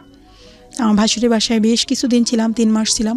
তখন হামাগুড়ি দিচ্ছে, দেখি যে ওর হাঁটুটা ফুলে যাচ্ছে। হামাগুড়ি দিতে দিতে? হ্যাঁ, ওর হাঁটুটা ফুলে গিয়ে একদম নীল হয়ে আছে। আবার কোথাও পড়ে গেছে, তখন এই বুকের বাম সাইডটা ফুলে গেছে, হাতে ফুলে গেছে। তখন আমার মনে পড়লো যে আমার মা তো বলেছিল যে আমার ভাইয়ের কীরকম হতো, কি সমস্যা ছিল আমার ভাইয়ের। তখন আমার সেই কথা মনে পড়ছে, আমার মা যে মায়ের কাছে শুনতাম। আমার বয়স 1.5 বছর, তখন তো আমি বুঝতাম না যে আমার ভাইয়ের কী ছিল সমস্যাটা। আমার মা ওই রোগের নামও জানতো না। পরে যখন ওই সমস্যাটা ওইটা দেখলাম, তখন আমার ভিতরে কেমন একটা কাজ করলো যে আল্লাহ, সেই রোগটাই কি হলো, মানে এটা কিন্তু আমি শিওর করেও আমি বলতেছি না আমার হাজব্যান্ডের কাছে। তখন আমি দেবো, আমি বিশেষ পরীক্ষা দেবো। পরীক্ষা সবই আমার নৈবেদ্যিক যে পরীক্ষাটা, ওইটার জন্য আমার আসলো। আমার শুক্রবারে পরীক্ষা, সোমবার দিন এখন ও একেবারে বেশি অসুস্থ, 8-10 জায়গায় ফুলে গেছে শরীরের, আমার ছেলেটা ফুলে গেছে। তখন ডাক্তার এমআর খান, শিশু বিশেষজ্ঞ, উনি ধানমন্ডিতে বসেন। তখন এমআর খানের কাছে আমার হাজব্যান্ড আর আমি নিয়ে গেলাম ওকে। নিয়ে যাওয়ার পরে সে ওকে দেখার পরেই, বেশি সময় নিল না, দেখিয়ে বললো যে ওকে পিজিতে নিয়ে যান। তা পিজিতে আমি নিয়ে গেলাম। নিয়ে যাওয়ার পর ডাক্তার দেখিয়ে বলতেছে ওকে ভর্তি করতে হবে। তখন মঙ্গলবার আমি ওকে ভর্তি করলাম, আমার শুক্রবারের পরীক্ষা। তো আমি ওখানে ভর্তি করলাম। ভর্তি করার পরে টেস্ট দিল, বলতেছে এই টেস্ট আপনি সিএমএস থেকে এই টেস্টগুলি করাবেন। তো সিএমএস থেকে আমি এই টেস্টগুলি করালাম। করানোর পরে টেস্টে ধরা পড়লো যে ওর ফ্যাক্টর 8 যেটা শৈলী, সেটা হচ্ছে শতকরা যেমন 60 থেকে 100 এরকম বা এরকম থাকে, কিন্তু ওর আছে মাত্র 2%। আচ্ছা, ওর শরীরে। তা এই কারণেই মানে ওর এই সমস্যাটা। তখন এটা যখন ওটার নাম শুনলাম, রোগটার নাম হচ্ছে হিমোফিলিয়া। জি। তখন আমার বাচ্চাটা অনেক কিউট ছিল, অনেক সুন্দর ছিল দেখতে। তখন আমার হাজব্যান্ড ওখানে খুব কান্না করলো, অনেক কান্নাকাটি করলো, আমিও করলাম। আমি কিছু খেতে পারতেছি না। মানে রোগটা সম্পর্কে আপনারা আগেই জানতেন? আপনার ভাইয়ের আমি রোগটা ছিল? জানতাম, হ্যাঁ ভাইয়ের ছিল। তখন আমি যখন শুনলাম যে এই শিওর এই রোগটাই, তখন বললো যে ওর কোথাও কাটা ছিঁড়ে হলে রক্ত থামবে না, আপনারা সাবধানে রাখবেন, মাথায় যেন কখনো আঘাত না লাগে, তারপরে প্রস্রাবের সাথে ব্লিডিং হলে এটা থামতে চাবে না, অনেক রক্ত পড়বে। এরকম শুনে তখন আমার মানে আর পরীক্ষা দেওয়া হলো না। হিমোফিলিয়া বি সম্পর্কে আপনারা মোটামুটি অবগত হয়েছেন আহনাফের এপিসোডটা থেকে। আজকে যেই ছেলেটার বয়স 17 বছর, তার মানে উনি জেনেছেন ওনার বয়স যখন 1 মাস বয়স, সেই সময়ে বোধ হয় না, কয় মাস বয়স? 1.5 বছর বয়সে জেনেছেন। 16 বছরের যে ফাইটিংয়ের গল্পটা একটা মায়ের, সেই গল্পটা আমরা আজকে এখানে হাইলাইট করছি। কিছুটা আগে থেকেই বলে দিলাম, আমি আপনাদেরকে বিনীতভাবে রিকোয়েস্ট করব যে আজকের এই পুরো গল্পটা শুনবেন আপনারা, যে একজন মা আসলে সন্তানের জন্য কি করে, সেটা হচ্ছে আজকের গল্পের মূল জায়গাটা। জি। হ্যাঁ, আমার তখন আমি আর পরীক্ষা দেওয়া আমার হলো না, তা আমি বাসায় চলে আসলাম। যখন এই রোগটা জানতে পারলেন আমার হাজব্যান্ড যে এই রোগটা আর কোনো দিন ভালো হবে না, এই সারা জীবনে এই রোগটা বহন করে নিয়ে যেতে হবে, তখন তার মনটা কেমন যেন একটু হয়ে গেল। তারপরে আবার বাচ্চাটা অনেক সুন্দর ছিল, বাচ্চাটা হাসতো, গলা জড়ায় ধরতো, করতো, আবার ওকে অনেক আদর করতো। সে অনেক মনের দিক দিয়ে সে যথেষ্ট ভালো, আমি তাকে খুব শ্রদ্ধা করি। তারপরে আমি চলে আসলাম গ্রামে, যে আমার পরীক্ষা দিতে হবে। তখন আমার মাস্টার্স পরীক্ষা দিতে হবে। তখন আমি আবার গ্রামে আমার বাবার বাড়িতে চলে গেলাম। ওর খুব কেয়ার রাখতে হবে, খুব এভাবেই বাড়ির সবাই খুব সাবধানে রাখতেছে, ওকে খেয়াল করতেছে। আমি পড়াশোনা করতেছি, কলেজে যাচ্ছি, কখনো ওকে নিয়ে যাচ্ছি সাথে করে। তো এভাবে করে আমি পরীক্ষা দিতে হবে, পরীক্ষার প্রস্তুতি নিলাম। পরীক্ষা যখন ওর বয়স যখন 14 মাস, তখন আমার সেকেন্ড বেবি আসে। তো আমার ওই ছেলেটা সিজারে হয়েছে, বড় ছেলেটা। তখন সেকেন্ড বেবি পেটে আসছে, তো আমি বুঝতে পারিনি যে ও পেটে। তখন 1.5 মাস হয়ে গেল, 1.5 মাস না, 1 মাস 5 দিন, 1 মাস 5 দিন। তখন আমার তো সিজারে ছিল, আমার পেটের ভিতরে ব্যথা করতেছে, পেটের এক সাইডে ব্যথা করতেছে, হালকা হালকা ব্যথা করতেছে, আবার কখনো একটু বেশি করতেছে। তখন আমি বুঝতেছি না যে কেন ব্যথাটা। ভাবলাম যে সিজারে হলো, তা আমি কলেজে যাই, একটু পরিশ্রম করি, হাঁটাহাঁটি করি, এই জন্য হয়তো কোনো সেলাইতে কোনো সমস্যা হয়েছে। তখন আমি ওখানে মাদারীপুর সদর হসপিটালে ওখানে চলে গেলাম। ওখানে গিয়ে আমি দেখলাম আমার পেটে কী হয়েছে, আমার পেটের ভিতরে ব্যথা করতেছে, তো সেলাইতে কোনো সমস্যা হলো কি না। তো বলতেছে তাহলে একটা আলট্রাসোনোগ্রাম করে দেখে বলতেছে আপনার তো কনসেপ্ট হয়েছে, বাচ্চা কনসেপ্ট হয়েছে, এটা বলতেছে তারা। শুনে আমি অবাক হয়ে গেলাম, আমি ওখানে কান্না করে দিচ্ছি। বলতেছি বলেন কি, আমার বাচ্চা হিমোফিলিয়া, আমার বড় ছেলে হিমোফিলিয়া, আর এখন আবার বাচ্চা কনসেপ্ট। তারপরে আমার 14 মাস বয়স, ও তো আমার বুকের দুধ খাচ্ছে, আর ও তো অন্য খাবার তেমন একটা খেতে পারে না, ও বুকের দুধ খাবে, তাহলে ও বাঁচবে কীভাবে। আমি খুব কান্না করতেছি যে আমার কনসেপ্ট আমার পরীক্ষা চলতেছে। তখন না টেলিফোনের ছিল, আমার হাজব্যান্ড ছিল ঢাকায়। তখন আমি তাকে ফোন দিলাম, বললাম যে শীত তখন বললাম যে তুমি তাড়াতাড়ি চলে আসো বাড়িতে, ডাক্তার এই কথা বলছে, আমি এখন কি করব। আমার ছেলেকে দেখলেই কান্না আসে, ওর না জানি কত কষ্ট হবে। তা বলতেছে, পরে সে চলে আসার পর তখন আমার মাস্টার্সের প্রথম পরীক্ষা দিয়ে ওই মাদারীপুরে ওখানে নাজিমুদ্দিন কলেজে আমাদের পরীক্ষাটা হয়েছে। তো ওই পরীক্ষা দেওয়ার পরেই, পরীক্ষা শেষ হওয়ার পরে সে আবার যেই ম্যাডামের কাছে আমার সিজার হলো, ওই ম্যাডামের কাছে নিয়ে গেছে ডাক্তার। নিয়ে যাওয়ার পরে তখন সে দেখে বলতেছে কি যে শোনেন, প্রথম বাচ্চা হিমোফিলিয়া হলে সেকেন্ড বাচ্চাও যে হিমোফিলিয়া হবে এমন কোনো কথা নেই, কারণ পরবর্তী বাচ্চা, অনেকে জানি যে পরবর্তী বাচ্চাগুলি ভালোও হয়। যেহেতু আপনি প্রথম বাচ্চাটা অসুস্থ, আল্লাহ হয়তো এই বাচ্চাটা আপনাকে সুস্থ বাচ্চাও দিতে পারে, আপনি বাচ্চাটা ফালায়েন না। যেহেতু আপনার কয়দিন আগে সিজার গেল, তা আপনি বাচ্চাটা রেখেই দেন। কে বলেছে এটা? ডাক্তার বলছেন। হ্যাঁ, বাচ্চাটা রেখে দেন। এখন একটা করলে আপনি হয়তো সেলাইতেও সমস্যা হতে পারে, বা আপনার অন্য কোনো সমস্যা হতে পারে, আপনি বাচ্চাটা রেখে দেন, ফালায়েন না। তো বলছে পর তারপরে আমরা রেখে দিলাম। পরবর্তী ওই বাচ্চাটা যখন হলো, ওটাও সিজারে হওয়ার পরে ওর আব্বু আবার ঢাকায় চাকরি বলতে আমার ভাসুরের একটা রেস্টুরেন্ট ছিল ধানমন্ডিতে, তো ওইখানে আর কি দেখাশোনার কাজ করতেন। আচ্ছা, তো আপনি তখন গ্রামের বাড়িতে থাকতেন, শ্বশুর বাড়ি কোথায় ছিল? বাবার বাড়িতে থাকতেন। আমার শ্বশুর বাড়িটা একদমই গ্রামের দিকে, সেখানে আশেপাশে কোনো ডাক্তার পাওয়া যায় না। তা আমি পড়াশোনা যেহেতু চলতেছে তখন আমার বাবার বাড়িতেই ছিলাম। আমার বাবার বাড়ি অজপাড়াগা যেটা বলে, হ্যাঁ অজপাড়াগা। আর আমার শ্বশুর বাবার বাড়িটা হলো টুপুর পাড়ে, আর হচ্ছে কলেজটাও কাছে, কলেজে যেখানে পড়াশোনা করতাম। সেকেন্ড বেবিটা তখন হওয়ার পরে আমি, ওর বয়স যখন 6 মাস, ও হামাগুড়ি দিচ্ছে। একটা টাইমে দেখি কি ওর বুকের ভিতরে মানে একদম শক্ত এরকম একটা দেখে আমার সারা শরীরের ভিতরে এমন একটা, এই যে আমি তখন দেখেই বুঝতে পারছি মানে সেকেন্ড বেবিটাও হ্যাঁ হিমোফিলিয়া এই সমস্যা আমি দেখেই বুঝতে পারছি। কিন্তু আমি কিভাবে যে ওর আব্বুকে বলবো, যে অনেক ছোটবেলা অনেক সুন্দর লাগতো দেখতে, আমি যে কিভাবে তাকে বলবো আমি চিন্তাই করতে পারি। মানে রাতে ঘুম আসতো না, সারাক্ষণ যখনই মনে পড়তো একা একা খুব কান্নাকাটি করতাম। আমাদের ফ্যামিলি সবাই জানতো যে ওর এই সমস্যা, তখন বুঝে ফেলছে আমার ভাই ভাবি মা বাবা সবাই বুঝতে পারছে যে ওর এই সমস্যাটা। তখন আমি সবার ছোট, আমি অনেক আদরের ছিলাম, তারা আমার কষ্টে তারাও খুব মানে হয়ে গেলো। আমার মা তো একদম হয়ে গেলো। পরে আমার ওই বাচ্চাটা অসুস্থ, ওর আব্বু আসছে, ঈদ আসছে, কিন্তু আসার পরে আমি না বলিনি তাকে প্রথমেই। কিভাবে তাকে বলবো, আমি সেই চিন্তাই করতেছি, আমি কিভাবে বলবো তাকে। আমি বাচ্চাটার জন্য তো কষ্ট পাচ্ছি, তারপরে আবার তাকে কিভাবে বলবো, তখন সেই ব্যাপারটা কিভাবে নেবে, আমি এই চিন্তা করতে করতে আমি হয়রান। তখন মোবাইল হাতে হাতে মানুষের ছিল না। এর জন্য কি আপনি নিজে থেকে গিল্টি ফিল করতেছিলেন, মানে নিজেকে দোষী মনে হচ্ছে? না, মানে দোষী মনে হয় কি আমার জন্যই, তার মানে এরকম কত কি মনে পড়ে। আপনার ফ্যামিলিতে আছে এটা, যেহেতু এটা ইনহেরিটেড এবং জেনেটিক্যাল ফ্যামিলিগত রোগ, যেহেতু আপনার ফ্যামিলিতে আছে সে কারণে আপনার বাচ্চাদের হয়েছে।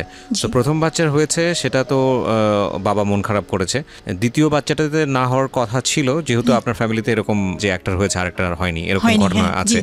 তো সেহেতু আপনি ওই জায়গাটা থেকে মনে করেছিলেন দ্বিতীয় বেবিটা ঠিক আছে থাক, ডাক্তারও সাজেশন দিয়েছিল। কিন্তু দ্বিতীয় বেবিটাও যখন হিমোফিলিয়া বিতে আক্রান্ত হলো, তখন আপনার বলতে খুব লাগছিল, যে আড়ষ্টতায় থাকছিলেন যে আমি আসলে কিভাবে তাকে বলবো, কারণ দুটোই তো আসলে আমার ফ্যামিলি থেকে এসছে, ওর ফ্যামিলিতে কারো হিমোফিলিয়া বি ছিল না। It's very important point. Okay, তারপরে আমি মানে সে আসছে, একদিন পার হয়ে গেল, আমি ওকে কখনো গায়ের থেকে গেঞ্জি টেঞ্জি জামাটামা খুলতাম না, যে গায়ে বুকে আছে, হাতে এভাবে হাত ধরতাম, হাতের ওখানে ফুলে আছে, আর কোথাও নেই, পায়েটায় নেই, 2 জায়গায় আছে।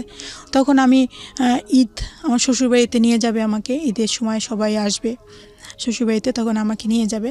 তখন আমি চিন্তা করতেছি আমি কিভাবে তাকে বলবো। তো আমার জন্য তখন ওই নোকিয়া মোবাইলগুলি তখন আমার জন্য কিনে নিয়ে গেছে, যে বাচ্চা অসুস্থ কখন কি হয় আমাকে যেন একটু ফোন দিয়ে জানাতে পারে, বা আমি যাতে খোঁজখবর নিতে পারি ঢাকা থেকে। তখন ওই ফোনটা আমার জন্য কিনে নিয়ে গেছে। আমি ফোন পেয়ে খুব খুশি, তখন নতুন ফোন পেয়ে অনেক খুশি। পরে আমি ফোনটা যখন আমার হাতে দেয় বের করে, তখন আমি বলি কি যে তুমি আমাকে অনেক ভালোবাসো, কারণ তুমি সামান্য কটা বেতন পাও, তারপরে তুমি আমার জন্য ফোন কিনে নিয়ে আসছো। আচ্ছা, এমনও তো হতে পারে যদি আমার এই সেকেন্ড বাচ্চাটাও যদি হিমোফিলিয়া হয়, তাহলে তুমি কি চিন্তা করবা, তোমার খারাপ লাগবে না? তখন এইভাবে বলতেছি কি যে তখন সে ভাবছে যে তো হবেই না, এরকম একটা চিন্তা করছে। তো বলতেছি কি হলে হবে, করার কিছু নেই, আল্লাহ যদি দেয় তো কি করব আর, এটা বলছে। মানে সে আর কি কিছুটা মূল্য করে নেই, ওটা ভাবছে যে হবেই না এরকম কিছু। তখন আমি বলছি যে আমি একটা তোমাকে কথা বলবো, তুমি আমার সাথে রাগ করবা না তো, বা আমাকে কষ্ট দেবা না তো? সে তখন মানে হয়ে গেছে, বলছি কি বলবো আমাকে, যে আমি তোমাকে কষ্ট দেবো বা কি এমন কথা? তাই আমি বলছি কি জানো, আমার এই বেবিটারও না হিমোফিলিয়া। তখন সে দাঁড়ানো ছিল খাটের পাশে, দাঁড়ানো থেকে বসার থেকে একদম শুয়ে পড়ছে বিছানার উপরে, শুয়ে মানে চোখটা বন্ধ করে কিছুক্ষণ শুয়ে থাকলো। মানে শুনে তখন তার অনেক খারাপ লাগলো, যে কিছুক্ষণ শুয়ে কিছুক্ষণ চোখ বন্ধ করে থাকলো। তখন আমিও কিছুই বলতেছি না, শুধু তাকে দেখতেছি, তার দিক তাকে বলতেছি, যে ভাবতেছি আমার ভিতরে ভয় কাজ করতেছে, যে না জানি কি বলে। তখন সে উঠে কিছু সময় কান্না করলো, তার কান্না দেখে আমিও খুব কান্না করলাম, যে এটা তো আমি বাহক, এই রোগের বহনকারী তো আমি, তার ফ্যামিলি থেকে তো এটা আসেনি। তখন আমি অনেক কান্না করলাম। তখন আবার সে কান্না থামে আমাকে সান্ত্বনা দিচ্ছে যে থাক, তুমি কান্না করো না, আল্লাহ ভরসা, আল্লাহ আমাদের দিচ্ছে, আল্লাহই সাহায্য করবে আমাদের। এটা সে একটু রাগী টাইপের, আমাকে যখন বুঝায়, সান্ত্বনা দেয়, ভালোবাসে, অনেক বাসে। যখন সামান্য একটু রাগ করে, তখন মনে হয় যে কি একটা দুর্ঘটনা ঘটে যাবে, অনেক রাগ, যা পাবে হাতের কাছে ভাঙচুর করে একদম, মানে অনেক রাগ তার। আবার অনেক ভালোবাসে, যে আহারে রাগ করছি বা কিছু, সে আমার সাথে রাগ করলে কখনোই আমি প্রতিবাদ করতাম না। যখন রাগ করতাম আমি আস্তে সামনের থেকে চলে যেতাম, গিয়ে হয়তো রান্নাঘরে বা বারান্দায় কোথাও গিয়ে চুপ করে দাঁড়িয়ে থাকতাম। আমার সামনে থাকলে হয়তো একটু বেশি রাগ করবে, তাই একটু সামনে থেকে সরে গেলে হয়তো রাগটা কমবে, তাই আমি সরে যেতাম। কখনোই তার প্রতি উত্তর করতাম না, রাগ করতাম না, কিছুই করতাম না। তো একটা টাইমে যখন এই সমস্যাটা, তখন আমি শ্বশুরবাড়িতে গিয়ে থাকবো, আমার পড়াশোনা শেষ, মাস্টার্স কমপ্লিট হয়েছে, এখন আমি শ্বশুরবাড়িতে থাকবো, কিন্তু সেখানে তো আমার বাচ্চা 2 ছেলের এই সমস্যা। আমি হসপিটালে যাব কিভাবে, ডাক্তার পাবো কোথায়, ইঞ্জেকশন কিভাবে দেব, বা ইঞ্জেকশন এই ঢাকার থেকে সেই ইঞ্জেকশন গাড়িতে পাঠিয়ে দিত। কখনো হয়তো দাঁত উঠছে যখন, তখন হয়তো পড়ে গেছে, ওই দাঁতটা ঠোঁট কেটে গেছে, এমন রক্ত ঝরতেছে যে অঝরে রক্ত পড়তেই আছে, রক্ত থামে না। যতক্ষণ হাত দিয়ে চাপ দিয়ে ধরি ততক্ষণ আবার জিব্বা কেটে যায়, জিব্বা তো চাপ দিয়ে ধরতে পারি না, আঙ্গুলের উপর কামড় বসাই দেয়, জিব্বা চাপ দিয়ে ধরতে পারি না, রক্ত পড়তেছে তো পড়তেই আছে। ঢাকা থেকে সেই ইঞ্জেকশন গাড়িতে পাঠিয়ে দেয়। একবার লঞ্চ মানে ফেরি আটকাই গেল নদীতে, ফেরি যাচ্ছে না, সেই ইঞ্জেকশন ওই ড্রাইভারের কাছে ইঞ্জেকশন দিয়ে দিছে, আমরা ওখানে স্ট্যান্ডে দাঁড়িয়ে থেকে ইঞ্জেকশনটা নিয়ে নেব। কী গাড়ি, কত নম্বর গাড়ি, আমরা রাস্তায় দাঁড়িয়ে থাকতাম ওখানে, তাও ইঞ্জেকশনটা নিয়ে আমি ওখানে ডাক্তারদের দিয়ে পুশ করে দিতাম। তাই এখানে যে ব্লাডের যে সাদা অংশ প্লাজমা যেটা বলে, প্লাজমাটা দিলে যে ওটা চিকিৎসা, এটা আমরা তখন জানতাম না, শুধু ইঞ্জেকশনটাই জানতাম। সেই ইঞ্জেকশনটা ছিল 4800 টাকা দাম ওই সময়। আমার হাজব্যান্ড 4000 টাকা বেতন পেত তখন। আমার ভাসুরে তাকে একটা বেতন ধার্য করে দিয়েছিল 4000 টাকা, আর খাবে থাকবে। কিন্তু ওই আমার ভাসুরে কিছু দিত, দিত ও দিত, এইভাবে করে কোনো মতে ইঞ্জেকশন ম্যানেজ করে তারপরে সে পাঠিয়ে দিত। সংসারের বাকি বিষয় তো বাদই দিলাম, 4000 টাকা হচ্ছে বেতন, 4800 টাকা হচ্ছে একটা ইঞ্জেকশনের দাম, দুটো বাচ্চার হিমোফিলিয়া বি। কটা ইঞ্জেকশন লাগতো মাসে? সেটা মানে একবার তো মানে আমার মেজর ছেলেটা, ও যখন, এটা কি কোনো ফিক্সড কোনো কিছু আছে যে এই কয়টাই লাগে ইঞ্জেকশন, নাকি শুধুমাত্র সিচুয়েশন যখন খারাপ হয় তখন দিতে হয়? হ্যাঁ, যখন খারাপ হবে তখনই, মানে এটা একটু স্টকে রাখতে হয়, মানে যে কোনো সময় এটা রাখতে হয়? এটা একদম সব সময় একটা ফ্রিজে একটা ইঞ্জেকশন রেখেই দিতে হয়, যে কখন কি দুর্ঘটনা ঘটে এই জন্য। আচ্ছা, তখন ওর থেকে টাকা নিয়ে তারপরে ইঞ্জেকশন, তাও ইঞ্জেকশন সচরাচর পাওয়া যেত না। এই লাস্ট ফর্মা এখানে ওইখানে, এই হসপিটালে ওই হসপিটাল, মানে পিজি হসপিটালের সামনে যে ওই যে ওষুধের দোকানগুলি, ওখানে ধানমন্ডিতে বিভিন্ন জায়গায় খোঁজ করতে, পাওয়া যেত না, খুঁজে তারপরে যদি পাইতো তো ওইটা পাঠিয়ে দিত। তো হ্যাঁ, ইঞ্জেকশনটা পাঠিয়ে দেওয়ার পরে ওই ইঞ্জেকশন আমি পুশ করতাম। একবার ও হাঁটতেছে উঠান দিয়ে, তখন মুরগির বাচ্চা নিয়ে হাঁটতেছে, মুরগি, তো ও তো আর বোঝে না যে মুরগির বাচ্চা ধরলে কি হবে। তো মুরগির বাচ্চাটা ধরতে গিয়ে তখন ও ধরতে গেছে, তখন মুরগিতে এসে ওর গায়ে এভাবে ছোবল মারছে, পরে ও হা করে চিৎকার করছে, ওর দাঁতের পাশে এসে মুরগিতে একটা ঠোকর মারছে, পরে ওই দাঁতটা নড়ে গেছে। তখন ওর বয়স 1 বছর, দাঁতটা নড়ে গেছে। তখন ওই ইঞ্জেকশন দেওয়ার পরে রক্ত থামছে, কিন্তু আবার জিব্বা দিয়ে তখন দাঁতটা আবার কি করতেছে, তখন ওখান দিয়ে আবার ব্লিডিং শুরু হয়েছে, আবার রক্ত পড়া শুরু হলো, আবার সেই ইঞ্জেকশন দিতে হলো দ্বিতীয়বারে। তো 4800 টাকা একটা ইঞ্জেকশন, তারপরে আর একটা ইঞ্জেকশন। তখন কি করব, তখন আমার মা দিয়েছে, মানে বোন দিয়েছে, মানে এমন করে টাকা ম্যানেজ করে আবার আর একটা ইঞ্জেকশন দিলাম।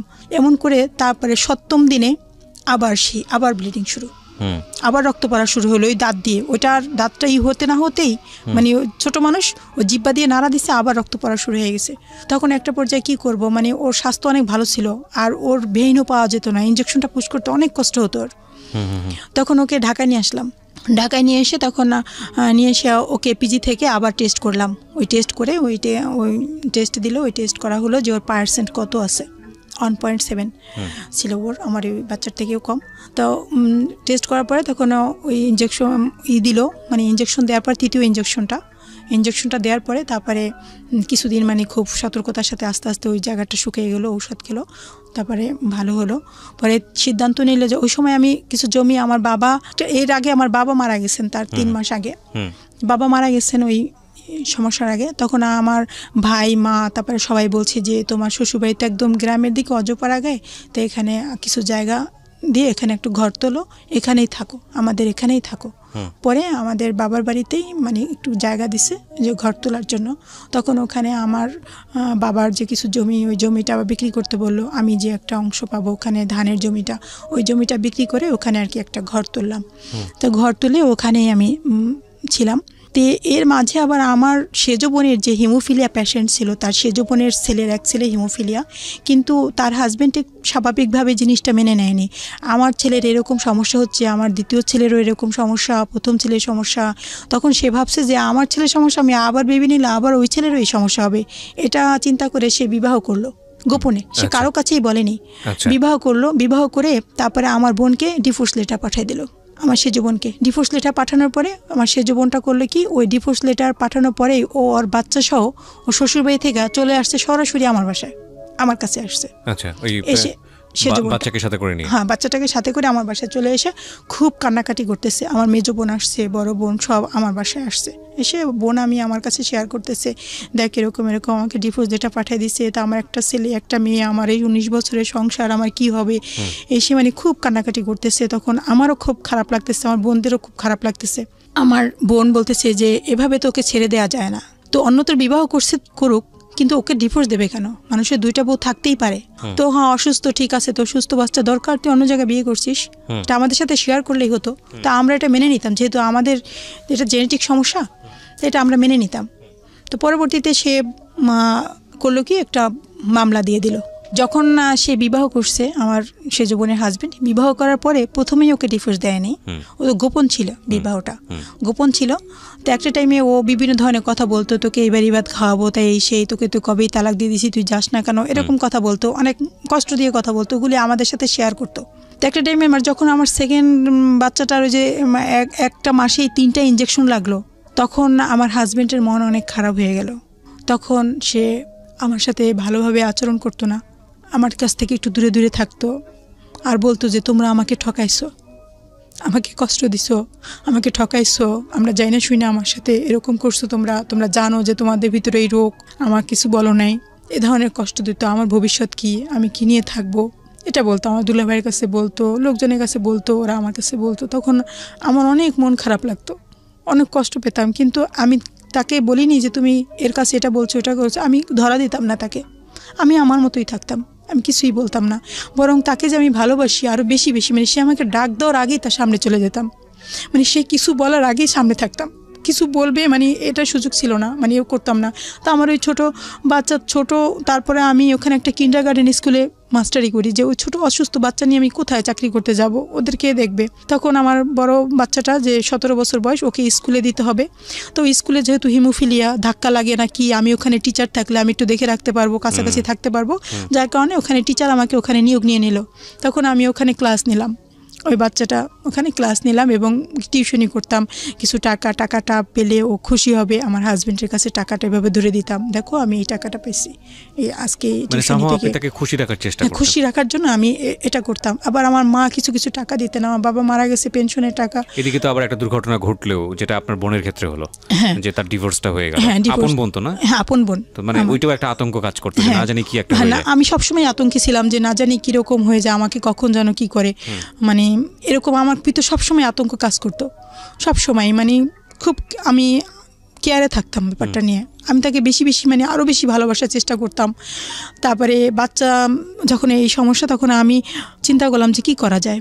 তখন এমনই একটা টাইম যে দেখেন, আমি সবসময় আল্লাহকে বলতাম যে আল্লাহ তুমি পারো না এমন কোনো কাজ নেই। নামাজ পড়তাম, তাহাজ্জুদ নামাজ পড়ে আল্লাহর কাছে বলতাম যে আল্লাহ তুমি আমাকে একটা বাচ্চা সুস্থ করো, অন্তত হয়তো তুমি অলৌকিকভাবে একটা বাচ্চা সুস্থ করে দাও, তা না হলে আমাকে একটা সুস্থ বাচ্চা দাও। কীভাবে দাও আল্লাহ, তুমি জানো, আমি জানি না, তুমি সব পারো, দিনকে রাত, রাতকে দিন করো, কিন্তু আমাকে একটা বাচ্চা সুস্থ দাও, আমি একটা সুস্থ বাচ্চার মা হতে চাই।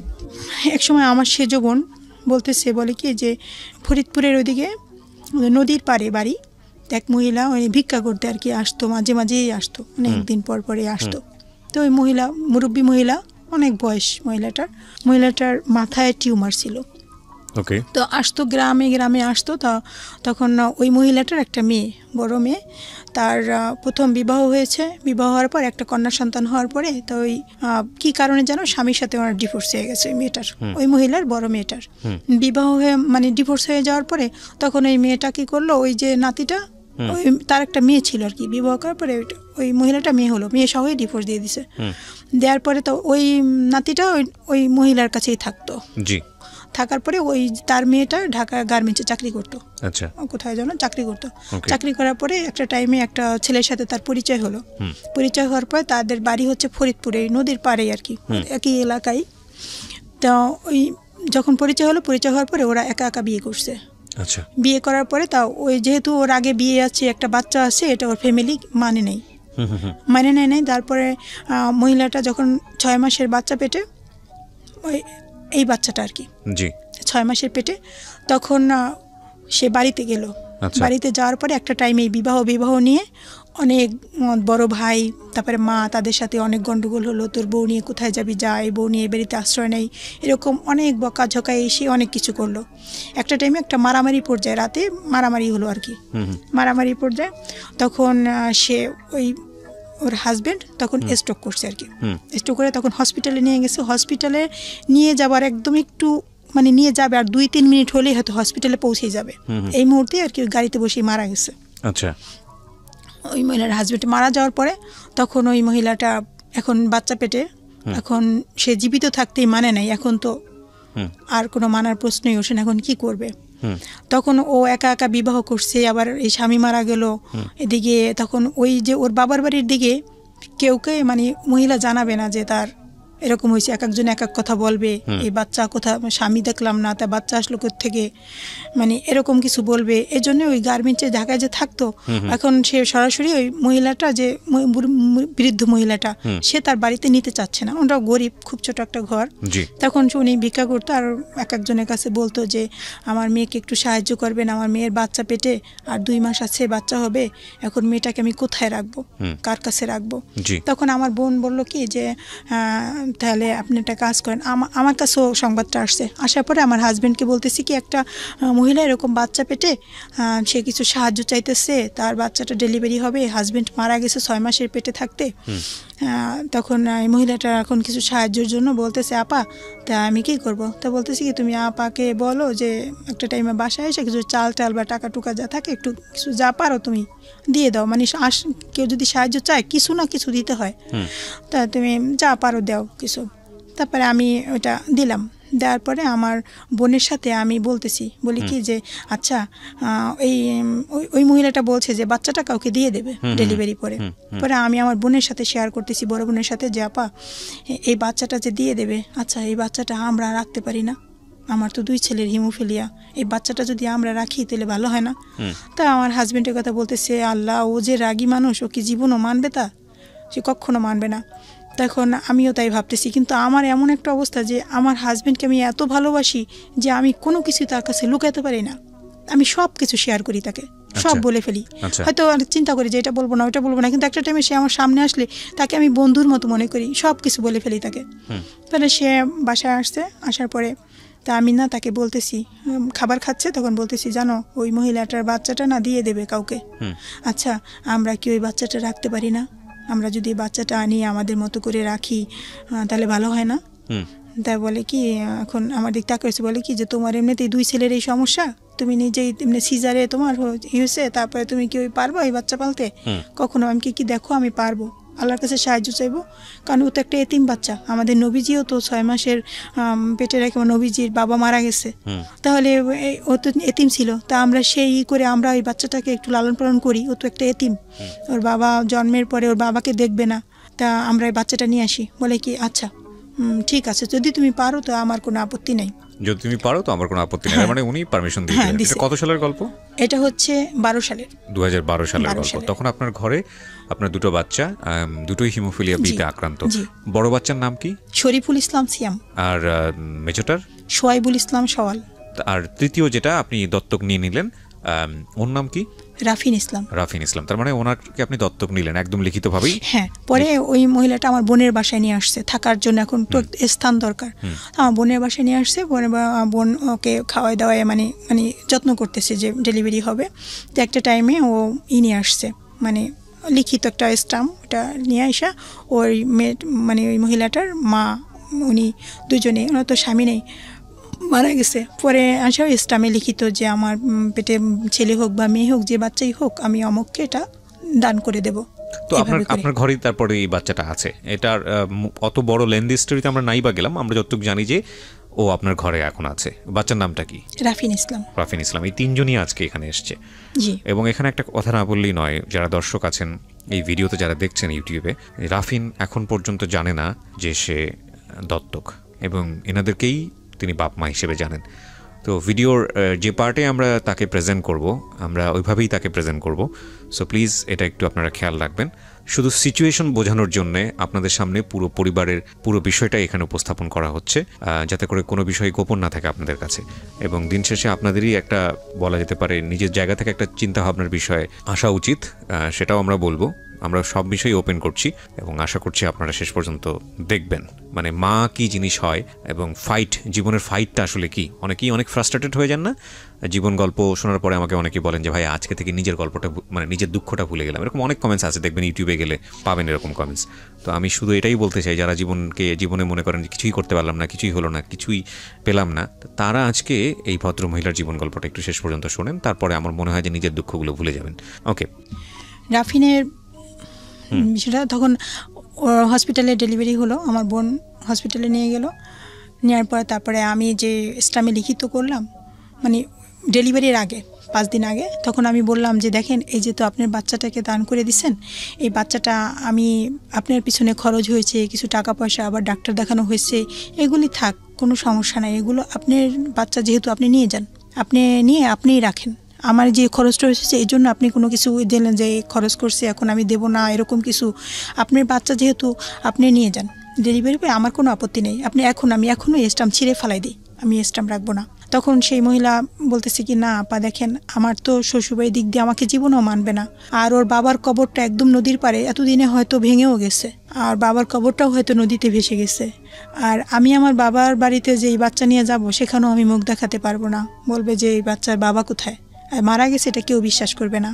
আর আমি এখন একটা কাজ করব যে আমার আর একটা মেয়ে আছে, চাকরি করব, সেই চাকরি তো আমি করতে পারবো না, এই ছোটো বাচ্চা নিয়ে আমি বাচ্চাটা কী করব, আমার যদি ভাগ্যেই থাকতো ওর বাবা বেঁচে থাকতো। মহিলাটা খুব কান্না করলো, আমার হাত ধরে বলতেছে যে আপনি পর্দা করেন, আপনি নামাজ রোজা করেন, আমার বিশ্বাস এই বাচ্চাটা আপনার কাছে ভালো থাকবে, আপনি যদি বাচ্চাটা রাখেন তো এই জন্য আপনার ওই বাচ্চারাও ভালো থাকবে, আমি দোয়া করে দেব, আপনি আমার পরকালে পাবো, আমার ইহকালে দরকার নেই, আপনি এই বাচ্চাটা রাখেন। খুব কান্না করলো মহিলা। পরে আমি জড়াই ধরে আমিও বললাম যে ঠিক আছে, আপনার বাচ্চাটা আপনি আমাকে বিশ্বাস করে যেভাবে দিয়েছেন ওকে আমি মায়ের স্নেহ দিয়েই আমি বড় করব, আমার পরিচয় বড় করব, এটাই আমার বাচ্চা, আমার ওই বাচ্চা যেরকম আমি দেখবো এদের আলাদা নজরে আমি জীবনে দেখবো না, এটাই আপনার সাথে আমার ওয়াদা। আমরা এই জায়গাটা ক্লিয়ার হবো, আমরা দোয়া করি আপনার জন্য যেন সেটাই থাকে। আপনারা গল্পের ক্লাইম্যাক্সের জায়গাগুলো খেয়াল করবেন প্লিজ। দুটো বাচ্চাই হিমোফিলিয়া বিতে আক্রান্ত এবং as per medical science haemophilia A আর বির মধ্যে পার্থক্য কি? এ হচ্ছে ফ্যাক্টর 8 আর বি হচ্ছে ফ্যাক্টর 9। একই ধরনের ব্যাপার না? একই ধরনের ব্যাপার, একই ধরনের ব্যাপার, কিন্তু এটা হচ্ছে ফ্যাক্টর 8 আর ফ্যাক্টর 9, যেমন এটা বিভিন্ন ফ্যাক্টর নিয়ে ব্লাডটা তৈরি, যেটা হচ্ছে ফ্যাক্টর 8 এর ঘাটতিতেও হিমোফিলিয়া এ হয়, আর ফ্যাক্টর 9 এ হচ্ছে হিমোফিলিয়া বি হয়, বাট টাইপটা একই রকম। ওকে, সো হিমোফিলিয়া এতে আক্রান্ত, বেসিক্যালি আমি হিমোফিলিয়া বলি, এবং হিমোফিলিয়া মানে হচ্ছে নন কিউরেবল ডিজিজ। এটা আসলে আমার তেমন কোনো ধারণাও ছিল না। আহনাফের স্টোরিটা প্রচার করার পরে অনেকেই আমার সঙ্গে যোগাযোগ করেন, তারপরে আমি এটা নিয়ে একটু পড়াশোনা করে যতটুকু পেয়েছি আইডিয়া আমি ততটুকুই শেয়ার করছি আপনার সঙ্গে। It's non curable. বিদেশে এটার উপরে কমিউনিটি আছে, সোসাইটি আছে, যারা হিমোফিলিয়া বিতে আক্রান্ত, তারা একসাথে মুভ করে, অনেক বিষয় নিয়ে তারা একই সাথে একটা কমিউনিটিতে গ্রো করে। বাংলাদেশেও এরকম আছে, হয়তো এনারা জানেন না, আমাকে অনেকেই বেশ কয়েকজন জানেন। ওকে, ভেরি গুড। সো ওগুলো হয়তো সামনে আসবে, তবে এটা নন কিউরেবল এবং সারাটা জীবন জুড়েই ফাইট করে যেতে হয়। অদ্ভুত এক ডিজিজ, মানে আল্লাহই ভালো জানেন, সবসময় তাওয়াক্কালতু আলাল্লাহ। তবে একটা কথা হলো যে আমরা যেন হাল না ছাড়ি, পুরো জীবনটাই তো আসলে রিস্কের, তাই না? তো ঠিক আছে, তো এই জায়গাটা থেকে উনি আসলে তৃতীয় বাচ্চা যিনি যাকে দত্তক নিলেন, রাফিন না কি যেন নাম, রাফিন ইসলামকে দত্তক নিলেন। ওনার জায়গা থেকেও মনে হয়েছে একটা বাচ্চা থাকা উচিত এবং ওনার হাজব্যান্ডও পারমিশন দিয়েছে। আগাই সামনের দিকে। তারপর আমার বাচ্চাটা যখন ছোট, তখন বাচ্চাটাকে যখন আমি নিয়ে আসলাম ডেলিভারি পরে আমার কাছে নিয়ে আসার পরে তখন আমি দোকান থেকে ওর আব্বু গিয়ে সাথে সাথে দুধ নিয়ে আসলো, ফিডার কিনে নিয়ে আসছে, আজান দিল, কানে যা যা করণীয় সেটা করলো, জামা টামা নিয়ে আসলো কিনে, খুব খুশি, সে খুব খুশি বাচ্চাটা। আমি এই গল্পটাতে যেখানে আছে সেখান থেকে আপনাকে আবার পিছনে নিয়ে যেতে চাই। আপনি যেখান থেকে এই গল্পটা শুরু করেছিলেন সেটা হচ্ছে আপনার মেজো বোন যিনি ডিভোর্স প্রাপ্ত হলেন এবং তার বাচ্চাটাও হিমোফিলিয়া বিতে আক্রান্ত, তাকে নিয়ে আপনার বাসায় উঠেছে, তখন আপনার এই 3টা ছেলে, রাইট? সো আমার মনে হয় যে আমরা একটু করে সামনের দিকে আগে ওই জায়গাটায় যাই। তারপরে আপনি ফাইটটা করেছেন, ইন দ্য মিন টাইম আপনার মেজো বোন একটা মামলাও করেছে, যৌতুকের মামলা। জি, তারপর একটা টাইমে আমার ওই ছোট বাচ্চাটা একদমই ছোট, ওর আব্বু ঢাকা আসছে, আমার বড় ছেলেটা মেজো ছেলেটা 2 ছেলেই দাঁতের গোড়া দিয়ে রক্ত পড়া শুরু হয়েছে একদিন বৃষ্টি রাতে। তখন কি আপনার মেজো বোন আপনার বাসায়? না, তখনও আসেনি? তখন আসছিল, কিন্তু অন্য বাসায় এখন। আচ্ছা, আমার সে মেজ বোনের বাসায় গেছে, মানে আমার কাছে কিছুদিন থাকার পরে আবার মেজ বোনের বাসায় গেছে, সেখান থেকে আবার বাবার বাড়িতে কয়েকদিন, মানে এক এক জায়গায় তখন, মানে পার্মানেন্ট কোনো থাকার জায়গা নেই, থাকার জায়গা করছে বিভিন্ন জায়গাতে। আচ্ছা, তখন সে এমন একটা পর্যায়ে যে আমার 2টা বাচ্চাই রাতে রক্তক্ষরণ শুরু হলো, দাঁতের গোড়া দিয়ে দুজনেরই এত রক্ত পড়তেছে যে ঘরে আমার ইনজেকশন নেই, বাহিরে বৃষ্টি হচ্ছে। ও মাই গড। আমি ছোট বাচ্চাটা তখন অনেক 1.5 মাস 1 মাস 17 দিনও অনেক অসুস্থ, আমার 2 বাচ্চা, আমি কি করব, একা একদম বাসার ভিতরে আমি একা, 2 বাচ্চার রক্তক্ষরণ হচ্ছে, এমন রক্তক্ষরণ হচ্ছে। তখন আমি 2 বাচ্চা 2 পাশে নিলাম, নিয়ে মাঝখানে কোরআন শরীফ পড়তে থাকলাম। আর ডান হাত দিয়ে একসময় আমি বড় ছেলেটার হাতে দেখি যে ও বেঁচে আছে কিনা, আর একবার আমি মেজো ছেলেটার হাত দিয়ে দেখি ও বেঁচে আছে কিনা। তখন আমি এটাও চিন্তা করতেছি যে ওরা মারা গেলে আমি তো বাবার বাড়িতে থাকি, ওকে কোথায় নিয়ে যাব, কি করব, আমার শ্বশুর বাড়িতে নিয়ে যাব না বাবার বাড়িতে, কোথায় মাটি দেব, এটা একটা মায়ের জন্য যে কত কষ্টকর চিন্তা। অনেক রক্তক্ষরণ, শরীর কেমন ঠান্ডা হয়ে আসতেছে, অনেক রক্তক্ষরণ হচ্ছে। আমি ফোন দিয়ে কান্নাকাটি করতেছি আমি বড় ভাসুরের কাছে যে আমার ছেলে এরকম অসুস্থ, 2 জনেরই রক্তক্ষরণ হচ্ছে। তখন সে আমার দেবরের কাছে, আমার ভাসুরে বলল, আমার দেবরে ওই মুহূর্তে ফোন দিছে আমার কাছে, আমি তখন কোরআন তেলাওয়াত করতেছি, 2 জনের রক্ত পড়তেছে। তখন আমার ছোট দেবরটা ফোন দিছে, ভাবি কি হয়েছে? আমি বলি আমাদের 2 ছেলেরই আমার রক্তক্ষরণ হচ্ছে, অনেক রক্তক্ষরণ হচ্ছে, না জানি সকাল পর্যন্ত ওকে আর আমার কোলে পাবো কিনা, তো এখন কি করতে হবে আমাকে জিজ্ঞেস করতেছে। আমি বলি কি ওদের ইঞ্জেকশন দিতে হবে, ফ্যাক্টরিটা ইঞ্জেকশন, যে এক একটা ইঞ্জেকশনের দাম 4800 টাকা, আমার 2 ছেলের এই সমস্যা, আমার ইঞ্জেকশন লাগবে। তখন বলতেছে যে ইঞ্জেকশন দিয়ে কী হবে? আমি বলি ইঞ্জেকশন দিলে তোর কিছু সময়ের জন্য রক্তটা চেক দেবে। বলতেছে ইঞ্জেকশন দেওয়ার দরকার নাকি, মানে খুবই করে বলতেছে ইঞ্জেকশন দেওয়ার দরকার নাকি, ইঞ্জেকশন দিয়ে থামাবেন 2 দিন পর তো আবারও রক্ত পড়বে, কী দরকার আছে ইঞ্জেকশন দেওয়ার, এই বলে সে ফোনটা রেখে দিছে। তখন আমি অনেক কান্না করলাম যে এটা কি কোনো মাকে বলা তার ঠিক হয়েছে, মানে চতুর্দিকে সমস্যা, আমি কি করব আমি ভাবতেই পারতেছিলাম না। এভাবে কোরআন তেলাওয়াত সারাটা রাত আমি বসে বসে কাটালাম, আর ওভাবে রক্ত পড়তেছে। একটা টাইমে দেখি আমার মেজো ছেলেটা রক্তটা থেমে গেছে, রক্তটা পড়তেছে না, ওইখানে বড় একটা মাচার মতো হয়ে আছে একেবারে ভিতরে, মানে একটা বড় একটা মাচার মতো ডলার মতো হয়ে আছে, রক্তটা পড়তেছে না, আর বড়টা দিয়ে রক্তও পড়তেছে, একটু একটু পড়তেছে। তবে একটা টাইমে সকালের দিকে একটু একটু করে এই পরে আবার থামে, একটু পরে আবার থামে, এরকম করতে করতে পরবর্তীতে ইঞ্জেকশন আনা হলো। মেজো বাচ্চাটার রক্তটা ওভাবেই অনেক দিন রয়ে গেলো, একজনকে ইঞ্জেকশন ম্যানেজ করে দিলাম, আর একটাকে দিতে পারলাম না, পরে অনেক দিন এই অবস্থা গেল। কারণ আমার যে বোনের হাজব্যান্ড যে ডিভোর্স দিয়ে দিছে, তখন ওই বোনের হাজব্যান্ড কি করলো, প্রথম কার কাছে গিয়ে আসলো, আমাদের বাসায় আসলো, এবং আমরা সেখানে সাক্ষী আছি। সে কি করলো, আমার বড় বোন, মেজো বোন, সেজো বোন, আমি 3 জনের নামে ডাকাতি মামলা দিল, আমার বোনেদের নামে, আমার নামে ডাকাতি মামলা দিল, যে আমার বাসার সব মাল সামানা লুটফাট করে সব কিছু নিয়ে গেছে, মামলা দিল, এবং আমার হাজবেন্ডের নামেও মামলা দিল। মানে আপনারা যারা সাক্ষী ছিলেন মামলায় তাদেরকে এই যে মানে আমরা যাতে কিছু না করতে পারি এবং আমরা যেন দৌড়ে পড়ে থাকি, এভাবে মামলা দিল। মামলা দেওয়ার পরে তখন ওই এলাকার চেয়ারম্যান, আমাদের চেয়ারম্যান গিয়ে ওই এলাকার চেয়ারম্যানদের বললোই করলো, একটা টাইমে আমাদের মামলাটা আমার নামে বা মামলাটা ছিল, ওই মামলাটা তুলে নিল, আমার হাজব্যান্ডের নামে মামলাটা তুলে ফেলার পরে আবার আমার কি করলো, আমার সেজো বোনটা গিয়ে আমরা মানে এটা এখন আমার কাছে নেই, আমার ছেলেরা ছোট একদম, 2 ছেলে অসুস্থ, তখন আমার ওই সেজো বোনটাকে আমার কাছ থেকে নিয়ে আমার মেজো বোনের বাসায় নিয়ে গেল, ওই যে ডিভোর্স দিল যে বোনটাকে, সেই বাসায় নিয়ে গেছে। তখন ওরা ওখানে যুক্ত করে ও বলতেছে না যৌতুক মামলা না, আমার নারী নির্যাতন মামলা দেব। তখন শিশু ও নারী নির্যাতন মামলা দিয়ে দিল। আপনাদের না, ওই আমার বোনের হাজবেন্ডের নামে। আচ্ছা। শিশু ও নারী নির্যাতন মামলা দিয়ে ওকে অ্যারেস্ট করালো। আচ্ছা। অ্যারেস্ট করার পরে তারপর লোকজন সবাই ধরলো যে তোমাদের নামে কোনো মামলা দিবে না, ঠিক মতো খরচ টরচ দিবে, ই করবে, তুমি মামলাটারে ছাড়াই আনো, তুমি ই করো। তো 18 দিন ছিল আর কি জেলখানায়। তখন আমার বোনে গিয়ে আবার সেই নিজে আবার মুক্ত করে নিয়ে আসছে, কিন্তু মামলাটা আর তোলে নাই, তাকে মুক্ত করে নিয়ে আসছে, ছাড়াই নিয়ে আসছে।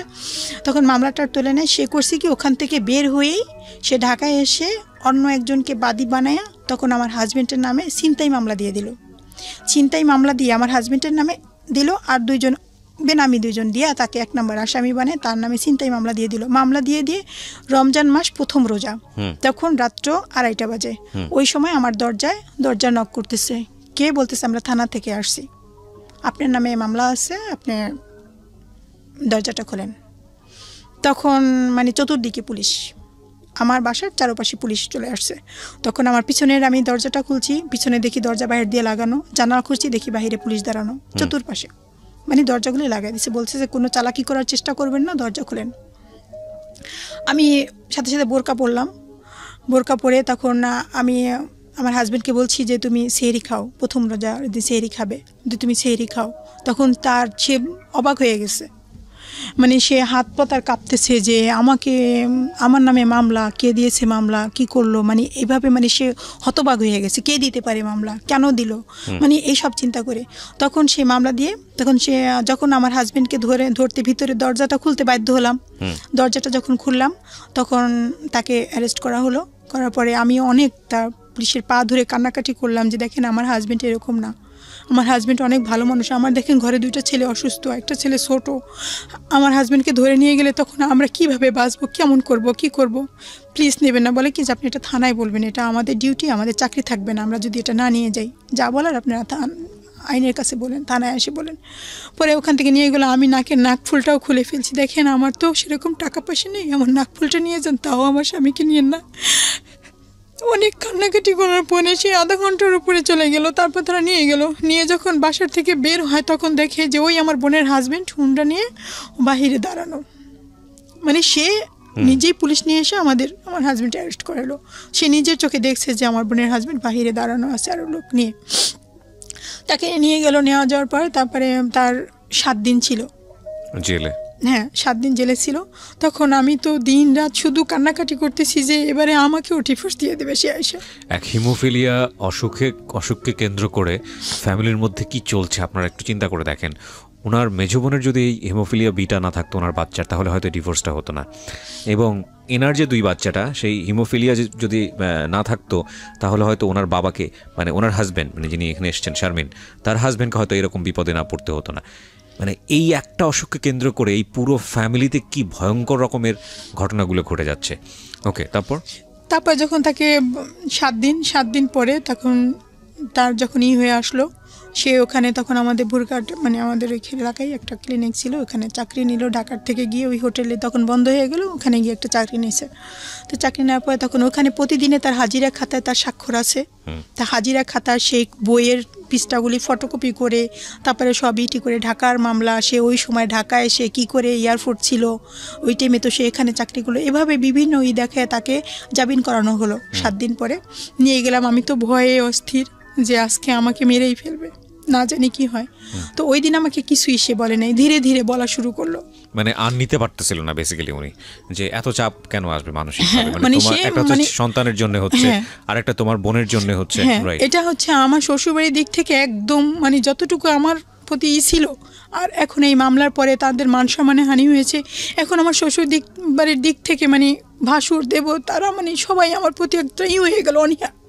মানে আমার প্রতি যে তার কারণে আমাদের বাড়ির ইজ্জত নষ্ট হলো, তারপরে এই ছেলে অসুস্থ, জীবনও এই রোগ ভালো হবে না, তারপরে আবার জেল খাটলো, মানে এইসব খেলে তোকে কেন মামলা দিবে, তোকে কেন জেল খাটাবে, তুই কি করেছিস, তুই ওই ফ্যামিলিতে তুই কেন এখনো আছিস, এরকম করে তার সবাই বলা শুরু করলো। একটা টাইমে সে আমার প্রতি মানে একটা টর্চারিং অত্যাচার শুরু হয়ে গেল। তখন ওই টাইমে আমার বড় ছেলেটা ক্লাস 4-এ, ও স্কুলে গেছে, স্কুলে থেকে ছুটির পরে যখন বের হচ্ছে তখন ও পড়ে গেছে, পড়ে গিয়ে ওর হাঁটুতে ব্যথা পেলো, প্রচণ্ড রকমের ব্যথা পেলো, হাঁটুটা ফুলে এত মোটা হয়ে গেছে যে খাটের উপরে কেউ উঠলেও ও কান্না করতো, এত মোটা হয়ে গেছে যে চিকিৎসার ওই নাই। আর ওই বাচ্চাকে দুধ কিনে খাওয়াতে হয়, সেই খরচ, আমাদের খরচ, এত টাকা কোথা থেকে আসবে, তখন ওর চিকিৎসা আর করাতে পারলাম না। তখন ও ক্লাস 4-এ একটা বছর পুরা পরীক্ষার সময় ও ভ্যানের উপর শোয়াই নিয়ে পরীক্ষা দেওয়া হতো। এক বেঞ্চের উপর পা টান করে রাখতো, আর এইভাবে করে কোনো মতে একটু লিখে পরীক্ষা দিয়ে আসতো। ক্লাস 4 পরীক্ষা দিল, 5-এ সমাপনী পরীক্ষা, অনেক কষ্ট করে ওকে পরীক্ষা দেওয়ালাম। সমাপনী পরীক্ষা দেওয়ার পরে ঢাকা হিমোফিলিয়া সোসাইটিতে ওখানে আমি ফোন দিলাম, নম্বর সঙ্গে ফোন দেওয়ার পরে ওখানে হিমোফিলিয়া সোসাইটির আগেই আমি, এটা একটু বাদ হয়ে গেছে, হিমোফিলিয়া সোসাইটির সংবাদ দিয়ে ওখানে হিমোফিলিয়া সোসাইটির ওদের সদস্য করলাম আমি। ওখান থেকে আমি জানলাম কিভাবে এই রোগের কী করতে হয়, বরফ দিতে হয়, তারপরে ইনজেকশন দিতে হয়, এটা আমি মানে মোটামুটিভাবে একটু নিতাম। কিন্তু এখন যেটা জানি এতটা জানতাম না তখন, এতটা এরাও ততটা প্রচারে আসে নাই, আবার এখন বর্তমানে তারা যতটা ই করতে পারছে। পরবর্তীতে আমি ফোন দিয়ে তখন বলে যে আপনি ঢাকায় আসেন, ওকে ফিজিওথেরাপি দিতে হবে। ঢাকায় এসে ফিজিওথেরাপি দেন।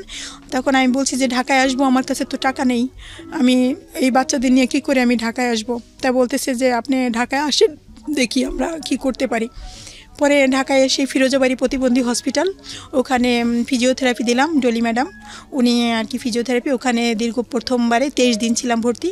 তারপরে একটা টাইমে আবার বাড়িতে গেলাম, গিয়ে আবার আসলাম, আবার মানে আরও দিতে হবে। তখন ওই বাচ্চাটার ছোট, আমার ছোট বাচ্চাটা একদম ছোট, তখন ওকে রেখে আসছি। তখন ওর বাবা, তারপরে আমার মা, এর ভিতরে মানে ওকে দেখাশোনা করলো। আর আমি ওই বড় বাচ্চাটা নিয়ে হসপিটালে ভর্তি।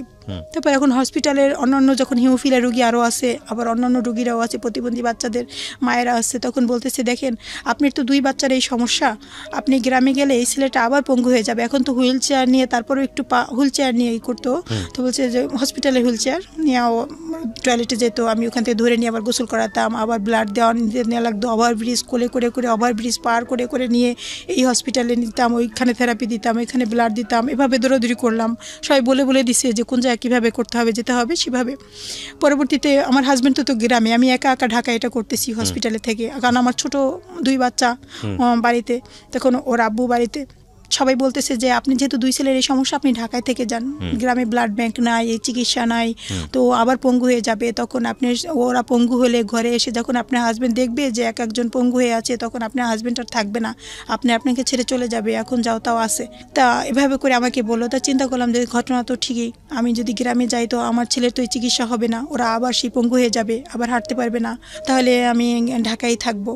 তখন ওখানে আমি কোথায় থাকবো, কী করবো? একজনে বললো যে মিরপুরে কম টাকায় ভাড়ায় থাকা যায়, ভাড়া একটু কম, আপনি ওখানে আসেন। কত সালের গল্প এটা? এটা হচ্ছে 13 সাল, 2013 সাল। হ্যাঁ জি, 13 সালে তখন আমি ঢাকায় ওকে ক্লাস 6-এ ভর্তি করলাম। আচ্ছা, বড় ছেলেকে। একে তো হচ্ছে যে ট্রিটমেন্ট করার মতো পয়সা নাই, 2 হচ্ছে হলো যে এই মামলা কেন্দ্রিক ঝামেলা, 3 হচ্ছে হলো 2টো বাচ্চা নিয়ে ফাইট করা এবং ঢাকায় শিফট হয়ে যাওয়া। হ্যাঁ। আপনার হাজবেন্ড তখন হচ্ছে কোন জেলাতে কাজ করছে? গ্রামে। হ্যাঁ, মানে আপনার হাজবেন্ড থাকবে গ্রামে, আপনি শুধু বাচ্চাদের জন্য চলে আসলেন ঢাকা শহরে? হ্যাঁ, ঢাকায়। তখন একটা বাসায়, একটা টিন শেড বাসা, ওই বাসায় তখন ওই বাচ্চাদের নিয়ে ওর আব্বু প্রথমে কিছু জিনিসপত্র সব পাঠাই দিল গাড়িতে। ওই গাড়িটা, ওই মালামালগুলি আমি গিয়ে আবার রিসিভ করে নিয়ে আসলাম। আনার পরে তারপরে সেই একটা টাইমে আমার ওই বাচ্চাদের নিয়ে সেও আসলো। আসার পরে বাচ্চাদের রেখে তারপরে সে বললো যে তুমি কষ্ট করো, থাকো, আমি টাকা পাঠিয়ে দেবো, আর দেখি আমি ঢাকা যদি কোনো চাকরির ব্যবস্থা করতে পারি তো আমি ঢাকায় চলে আসবো। এই কথা বলছে। তখন আমি ওই 3 বাচ্চা নিয়ে ঢাকায় থাকি। ঢাকায় থাকার পরে এখন আমার এখানে বাসা ভাড়া দিতে হয়, তখন 6,000 টাকা, ওরা ওখানে 6,000 টাকা বেতন পায়। তা বাসা ভাড়া দিতে হয়, খাবার দাবার কি করব। ছোট বাচ্চাটা তখন একটু আবার হাঁটতেছে, ছোট ছেলেটা, ওর বয়স এখন একটু হয়েছে, হাঁটতেছে, কথা বলতেছে। তো এই অবস্থা তখন আমার ওই 2 বাচ্চাকে আমি ওখানে একটা স্কুল আছে কাছে, ওই প্রাইভেট মানে এটাই, ওখানে আমি টিচারের সাথে, হেড প্রিন্সিপাল স্যার, তার সাথে যোগাযোগ করলাম। সে আবার ওকে ফ্রি ভর্তি করে দিল আমার মেজর ছেলেটাকে। আর বড় ছেলেটা ওকে 4-এ ভর্তি করলাম, মেজর ছেলেটাকে। আর বড় ছেলেটাকে ক্লাস 6-এ ভর্তি করলাম। সে হচ্ছে ওখানে টিচারদের বলছি, কিন্তু কোনো কাজ হয় নাই। ওই 500-600 এমন করে টাকা দিতাম, মানে ভর্তির টাকাটা। প্রথম তো পুরোটা ম্যানেজ করতে পারিনি। তখন আমি আমার সেলাই মেশিনটা, আমার হাজব্যান্ডকে বললাম আমার সেলাই মেশিনটা ঢাকায় দাও, দেখি আমি কী করতে পারি। এখন আমি তো কোথাও চাকরিও তো করতে পারবো না এই অবস্থা। তখন সেলাই মেশিনটা সে ঢাকায় নিয়ে আসার পরে তখন আমি ঢাকায় স্কুলে গিয়ে, মাদ্রাসায় গিয়ে, তখন অভিভাবকদের এভাবে করে বলি, তারা আমাকে আশেপাশে যারা আছে, পাশের বাসা, এভাবে সবাইকে গিয়ে আমি বলি। তারপরে তারা আমাকে কিছু সেলাইয়ের কাজ দেয়। তা আমি ওগুলি সেলাই করে কিছু ভাবে এভাবে করতে একটু করে আগালাম। পরে একটা টাইমে তখন 13 মাস পার হয়ে গেল। 13 মাস পার হওয়ার পরে আমার হাজব্যান্ড ঢাকায় চলে আসলো, শিফট করলো ঢাকাতে। হ্যাঁ, ঢাকায় তখন বনানী ক্লিনিকে সে চাকরি নিল। সেখানে তাকে 10,000 টাকা বেতনে তখন ওখানে চাকরি নিল বনানী ক্লিনিকে। তখন তার যাওয়া আসা ভাড়া 1,500 টাকা চলে যেত মাসে, আর 8,500 টাকা তখন ছিল। তখন সে ঢাকায় থাকে আমাদের কাছে। থাকার পরে সে এভাবে করে ওর ক্লাস 8-এ যখন পড়ে আমার ছেলে, তো 8-এ পড়ার পরে ওভাবে করে আমরা চলতে থাকি। মনে এর ভিতরে মানে যে টাকা সে পায় বা আমি পাই, তাই দিয়ে আমাদের যে ছেলের যে চিকিৎসা বা খাওয়া দাওয়া, সে যে কি অবর্ণনীয় সেটা আমি এখানে বলতে পারবো না, মানে এত কষ্ট করে আমরা চলছি। তারপরও চিন্তা করলাম যে না, তারপরে তো সবাই এক জায়গায় আসি বা যতটুকুই চিকিৎসা পাচ্ছি। তো এভাবে করে চলতে থাকার একটা টাইমে আমার হাজব্যান্ড সে ওই যখনই মনে পড়তো, দেখতো অসুস্থ করতো আর ওই কথা বলতো যে আমাকে ঠকাইছো, আমাকে তোমরা বলো নাই কেন, এই সেই আমি মামলা খাইছি, জেল খাটছি এই ফ্যামিলির জন্য, এটা একটা গজবের ফ্যামিলি, তোমার এই গজব। বাচ্চারা তো কি বুঝে গেছে যে তাদের শরীরে এই সমস্যাটা এবং তাদের এই রোগটা কখনোই ভালো হবে না। আমার ঘরে কোনো আয়না নাই, এখন আছে ছোট একটা আয়না আছে, আয়না রাখতাম না, কারণ যখন দাঁত পরে দাঁত চালাতো ওই সময়টা যখন অনেক রক্ত পড়তো, এত রক্ত পড়তো যে রাতের বেলা একটু একটু দাঁত নড়তো, রক্ত পরে পরে বালিশ ভিজে যেত, সব বুকটুক সব ভিজে যেত, মানে রক্ত দেখলে ওরাই ভয় পাবে। কোনো আয়না রাখতাম না, তখন এক ভাই আর এক ভাই রক্ত দেখতো, তখন ওরা ভয় পেয়ে যেত, কান্নাকাটি করতো, ওরা ভাবতো যে আমরা আর বাঁচবো না, আমরা হয়তো এই শেষ, মারা যাব। তো ওদেরকে ভালো করে যে বোঝানোটা, বাবা এই রোগটা হচ্ছে, এটা তোমাদের কিভাবে ফাইট করতে হবে, মনের দিক থেকে সাহস রাখতে হবে, এই জিনিসটা কি করতেন না? সে কখনোই করতেন না এটা কখনোই করতেন, কিন্তু ওদের প্রতি তার আন্তরিকতা আছে, কিন্তু এটা কখনো করতেন না। তোমরা ধৈর্য ধরো বা এই রোগটা তোমাদের হবে, এটার বিনিময়ে তোমরা আল্লাহর কাছে পুরস্কার পাবা, এরকম সে কখনোই সান্ত্বনা বোঝাতেন। আমি বলতাম, আমি সবসময় বলতাম ওদের, কিন্তু একটা টাইমে মানে সে আমার প্রতি এতটা ক্ষুব্ধ হয়ে গেল যে কেন এইটা, যখন মানে টাকা পয়সা হাতে না থাকলে যেটা আর কি হয়, এটা তখনই মানে যখনই টাকা অসুস্থ থাকতো, হাতে টাকা নাই, তখন মানে উল্টাপাল্টা আমাকে যা বলার তাই বলতো। কিন্তু আমি জানতাম যে এটা যেহেতু আমি এর বাহক, আমার কারণে এই সমস্যা, তখন আমি এটা সহ্য করে যেতাম, আমি তা প্রতি উত্তর করার মতো কোনো সে ছিল না আমার। তখন সে আর তার খালাতো ভাই আর ওখানে কিছু লোক আছে, ওরা একটা ক্লিনিক দেবে গ্রামের বাড়িতে। তা বলতেছি কি যে আমি একটা ক্লিনিক দেবো, তুই অন্য মানুষের ক্লিনিকে কেন চাকরি করবি, তা গ্রামে এখানে আমার ক্লিনিকে এখানে ইনে, তা ধীরে ধীরে পরে ওদের নিয়ে আসিস, তা ওখানে খরচ যা 8,500 টাকা, তা আমি তোকে 10,000 টাকাই দেবো, তুই 10,000 টাকা পুরাই থাকবে, তো এই টাকাটা ওরা পাইলে ওদের জন্য উপকার হবে। তা সে করলো কি, সে আবার চলে গেল গ্রামে গিয়ে ওখানে ওই চাকরি নিল, আর আমায় বললো যে তুমি থাকো ঢাকায়। আর হচ্ছে এরপর থেকে আমি ঢাকায় থাকা, কিন্তু তার এর মাঝে যে এই যে বনানী ক্লিনিকে চাকরি নেওয়ার আগে বেশ কিছুদিন তার চাকরি ছিল না, আবার ঢাকায় হোটেলের যে কাজ করতো, হোটেলের কাজ করার পরও তার বেশ কিছুদিন চাকরি ছিল না। এভাবে করে আমি কি বলবো, আমি বাড়ির দরজার কাছে আমি ঢেঁড়স গাছ লাগাতাম, শাক টাক এগুলি লাগাতাম, ওগুলি বাড়ির পাশে এক ভাই আছে, সে বাজারে মাছ বিক্রি করতো, ওগুলি সবগুলি টোকায় নিয়ে তার কাছে দিতাম, ভাই এটা বিক্রি করে দেন, এটা বিক্রি করে টাকা নিয়ে আসতো, তাই দিয়ে আমি চাল কিনতাম, ডিম কিনতাম, দুধ কিনতাম, মানে এভাবে করে যে আমি যে খুঁটিনাটি কীভাবে যে সংসারে এভাবে আগলে রেখেছি, সেটা আমার আল্লাহই ভালো জানে যে আমি কত কষ্ট করে, সেই দিনগুলির কথা মনে পড়লে যে আমি অনেক কষ্ট করে শুরু থেকে আমি অনেক কষ্ট করেছি। করতেন ঢাকাতে আসাতে করতেন না? ঢাকা আসার আগে করতাম, তারপরে আমি ঢাকায় এসে ওই সেলাই কাজ করতাম। আমার হাজব্যান্ড যখন চলে যায় গ্রামে, তখন এই বিভিন্ন সময় যখন হসপিটালে ব্লাড ব্যাংকে যেতে হতো, এই ইঞ্জেকশন লাগবে, ইঞ্জেকশনের জন্য যেতে হতো, এভাবে করে মানে সেলাই করে কোনো বাসা থেকে আমার বাসায় 4তলা 5তলা সিঁড়ি বেয়ে গিয়ে তাদের থেকে অর্ডার নিয়ে আসে আর সেলাই করে আবার গিয়ে পৌঁছে দিতে হবে। এটা আমি প্রতিদিনই করি বলতে গেলে, প্রতিদিনই, কারণ বেশিরভাগই তারা আসে না, অনেকেই আসে না বাসায়, মানে বাসায় গিয়ে আপনি অর্ডার নিয়ে আসেন, কাজ করে বাসায় আবার পৌঁছে দিয়ে আসি আমি, এরা আসে না। তাই এইভাবে করে মানে চলতে থাকে। কিন্তু একটা টাইমে দেখেন, একটা মায়ের জন্য ওই কথাটা কতটা নির্মম। বাচ্চারা যখন বলে যে এখনই যে আমার হাজব্যান্ডের আজকে এই 9 মাসে যাবো চাকরি নেই, সে কাজ করতেছে না, কারণ ক্লিনিকটা ছিল নতুন, ওখানে শুরু করাতে ওখানে একদম গ্রামের ভিতর ক্লিনিকটা দিচ্ছে, ক্লিনিকে তো আমার রুগী টুগি হয় না, তখন ওইটা বন্ধ। এখান থেকে আপনি গ্রামে চলে গেলেন কেন? না, বলতেছি আমার হাজব্যান্ড যে গ্রামে, সে চাকরিটা কেন নাই তার বর্তমানে, যে ওই নতুন ক্লিনিক, সেখানে তার ওটা কাজ হচ্ছে না, এই জন্য ওইটা বন্ধ রেখে তার আবার একটু পরপারের দিকে আবার একটা ক্লিনিক করতেছে, যার কারণে যে মাঝের যে গ্যাপটা, ওই গ্যাপটা সে পুরোটাই বেকার, সে কিছুই করতেছে না। এই যে টাইমটা, এই টাইমে এখন আমার মনে করেন তার কাছ থেকে আমার কোনো টাকা আসতেছে না, আর এই টাইমে আমি কি করে, আমি 8,000 টাকা বাসা ভাড়া, তারপরে আমার 3টা বাচ্চা প্লাস আমি খাবার দাবার খরচ, পড়াশোনা, তারপরে চিকিৎসা, আমি কি করে করি, মানে আমার এমন অবস্থা। এই আপার কাছ থেকে 5,000, এই আপাতে 2,000, এমন করে তার আবার সেলাই করে শোধ করা, এর সেলাই করে শোধ করা, মানে এই যে একটা কঠিন পরিশ্রম। পরে আমার এই রমজানের আগে কয়েকজন মিলে তারা বললো কি, আপনি পা মেশিন দিয়ে কাজ করেন, শুধুই পিঠ ব্যথা, কোমর ব্যথা, এই ঔষধ খান, বাসায় এসে দেখি আসলে খুব খারাপই লাগে, আমরা কিছু টাকা দিয়ে আপনি একটা প্লেন মেশিন কিনেন, ওই যে কারেন্টের মেশিন যেটা।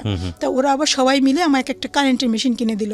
তো ওইটা তাও ধার করা টাকা, এখনও 13,650 টাকা পাওনা আছে।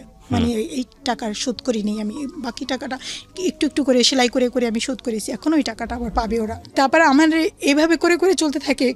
আমি সবসময় টেনশনে থাকি আমার বাসা ভাড়া আমি কীভাবে দেবো, আমি বাসা ভাড়াটা আমি কীভাবে দেবো, মাস আসলে যেমন আজকে মাস 3 তারিখ, আমি কী করে বাসা ভাড়াটা ম্যানেজ করব।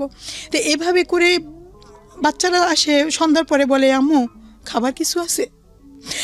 ভাই আমি কি বলবো, আমি তখন বলি বাবা আমার ঘরে তখন কিছু খাবার নাই, আমার বাচ্চারা মানে হিমোফিলিয়া জানি না ওদের আল্লাহ কতদিন বাঁচিয়ে রেখে, আমি মা হয়ে যখন বলি যে আমার ঘরে কোনো খাবার নাই, আমার এত কষ্ট লাগে, অনেক খারাপ লাগে যে আমি বাচ্চাদের ঠিক মতো খাবার দিতে পারি না। আমার এখানে কাগজপত্র এর ভিতরে আছে, আপনি দেখবেন আমি ওখানে কাউন্সিলের বাসায় দিনের পর দিন গিয়ে গেটের কাছে দাঁড়ায় থাকি। ভাইয়া আমার বাচ্চার বেতনের মওকুফ করার জন্য একটু সুপারিশ করেন, প্রিন্সিপাল স্যার ভর্তি করতে পারতেছে না, ভর্তি নিচ্ছে না, আমার ছেলের বেতন মওকুফের জন্য একটু সুপারিশ করেন। আমি কাউন্সিলরের বাসায়, এর বাসায়, ওর বাসায় কত মানুষ, তাদের কাছে গিয়ে গিয়ে বলে আমার বাচ্চাকে একটু পড়ার যদি একটু ফ্রি পড়তো, একটু ফ্রি পড়ার সুযোগ পেত, আমার অনেক উপকার হতো। এভাবে আমার এখানে সেই সমস্ত ডকুমেন্ট অনেক আছে। আচ্ছা কি অনলি ফর টুডে মানে একদিনের অনুমতি দিত স্যার, একদিনের অনুমতি দিত। বাচ্চারা কি করতো, পরীক্ষা শুরু হওয়ার 2 ঘন্টা আগে চলে যেত, গিয়ে বলতো আম্মু স্যারকে যদি না পাই তাহলে পরীক্ষা দিতে পারবো না, স্যারে পায় না, বাসায় চলে যায়, স্যার আমাকে আর একদিনের অনুমতি দেন, আম্মু আবার টাকা ম্যানেজ করে আবার টাকা দিয়ে দেবে স্কুলে। আমার কাছে এই এতখানি গাদি করা যে অনলি ফর টুডে এরকম অনুমতির অভাব নেই। এই অনলি ফর টুডেটা কি আমি বুঝি মানে আজকের জন্যই শুধু, আচ্ছা মানে আজকের জন্যই অনুমতি দিলাম, কালকে আবার অনুমতি ছাড়া পরীক্ষা দেওয়া যাবে না, বা টাকা না দিলে পরীক্ষা দিতে দেবো না। মানে ক্লাস পরীক্ষা যে প্রথম সাময়িক পরীক্ষা, টিউটোরিয়াল পরীক্ষা, এই পরীক্ষাটাও মানে স্কুলে তো বকেয়া দিতে পারে না। হ্যাঁ ফি দিতে পারতাম না, এটার জন্য মানে আমার অনেক খারাপ লাগতো। ওকে এসএসসি দিয়েছে? হ্যাঁ সেটা আরো মর্মান্তিক ঘটনা। এই 19 সালের পরীক্ষার্থী আমার ছেলে, বড় ছেলে, ও পরীক্ষা দিচ্ছে, পরীক্ষা ভালোভাবেই দিচ্ছিল, ক্লাসে খুব ভালো ছিল। আমার মেজো ছেলেটাও, আমি সব কাগজপত্র আছে ক্লাসে, গত এইটা ছিল 3, এখন ক্লাসে 5 রোল, সায়েন্স নিয়ে পড়তেছিল। আমার ছেলে পরীক্ষা দিচ্ছে আইসিটি পরীক্ষা, 25 নম্বরের পরীক্ষা, যেটা 25 মিনিটের পরীক্ষা। আইসিটি পরীক্ষার দিন সকালবেলা ওকে আমি তুলতেছি, বলতেছি কি আব্বু পরীক্ষা দিতে যাবা। সেই ছেলের কোনো সারা শব্দ নেই, তার মাথার বাম সাইডটা, পিঠ, মেরুদণ্ড থেকে শুরু করে সমস্ত শরীরে ব্যথা, সে উঠতে পারতেছে না, সে বিছানা থেকে উঠবে, সে উঠতে পারতেছে না। ওরা আব্বুকে নামে, আমি যে কি করবো, ছেলেটাকে তুলতে পারতেছি না। 10টা বেজে আসছে, অনেক কষ্ট করে কিছুই খাওয়াতে পারিনি। আমার তো বড় ছেলে, 17 বছরের ছেলে, আমার গায়ের উপর ভর করে আস্তে আস্তে রাস্তাটা কিছু পথ ছিল কাটা, ড্রেন বসাচ্ছে, কাটা রাস্তা, কাটা, ওখানে কোনো রিক্সাও চলে না। সেই পথটা হেঁটে হেঁটে গিয়ে সামনে রিক্সা পেতে বিলম্ব হলো। সেই পরীক্ষার হলে যখন পৌঁছাই তখন 27:02 পরে গিয়ে আমি পরীক্ষার কেন্দ্রে পৌঁছাই। 10:27 যখন ওই পরীক্ষা কেন্দ্রে যাই,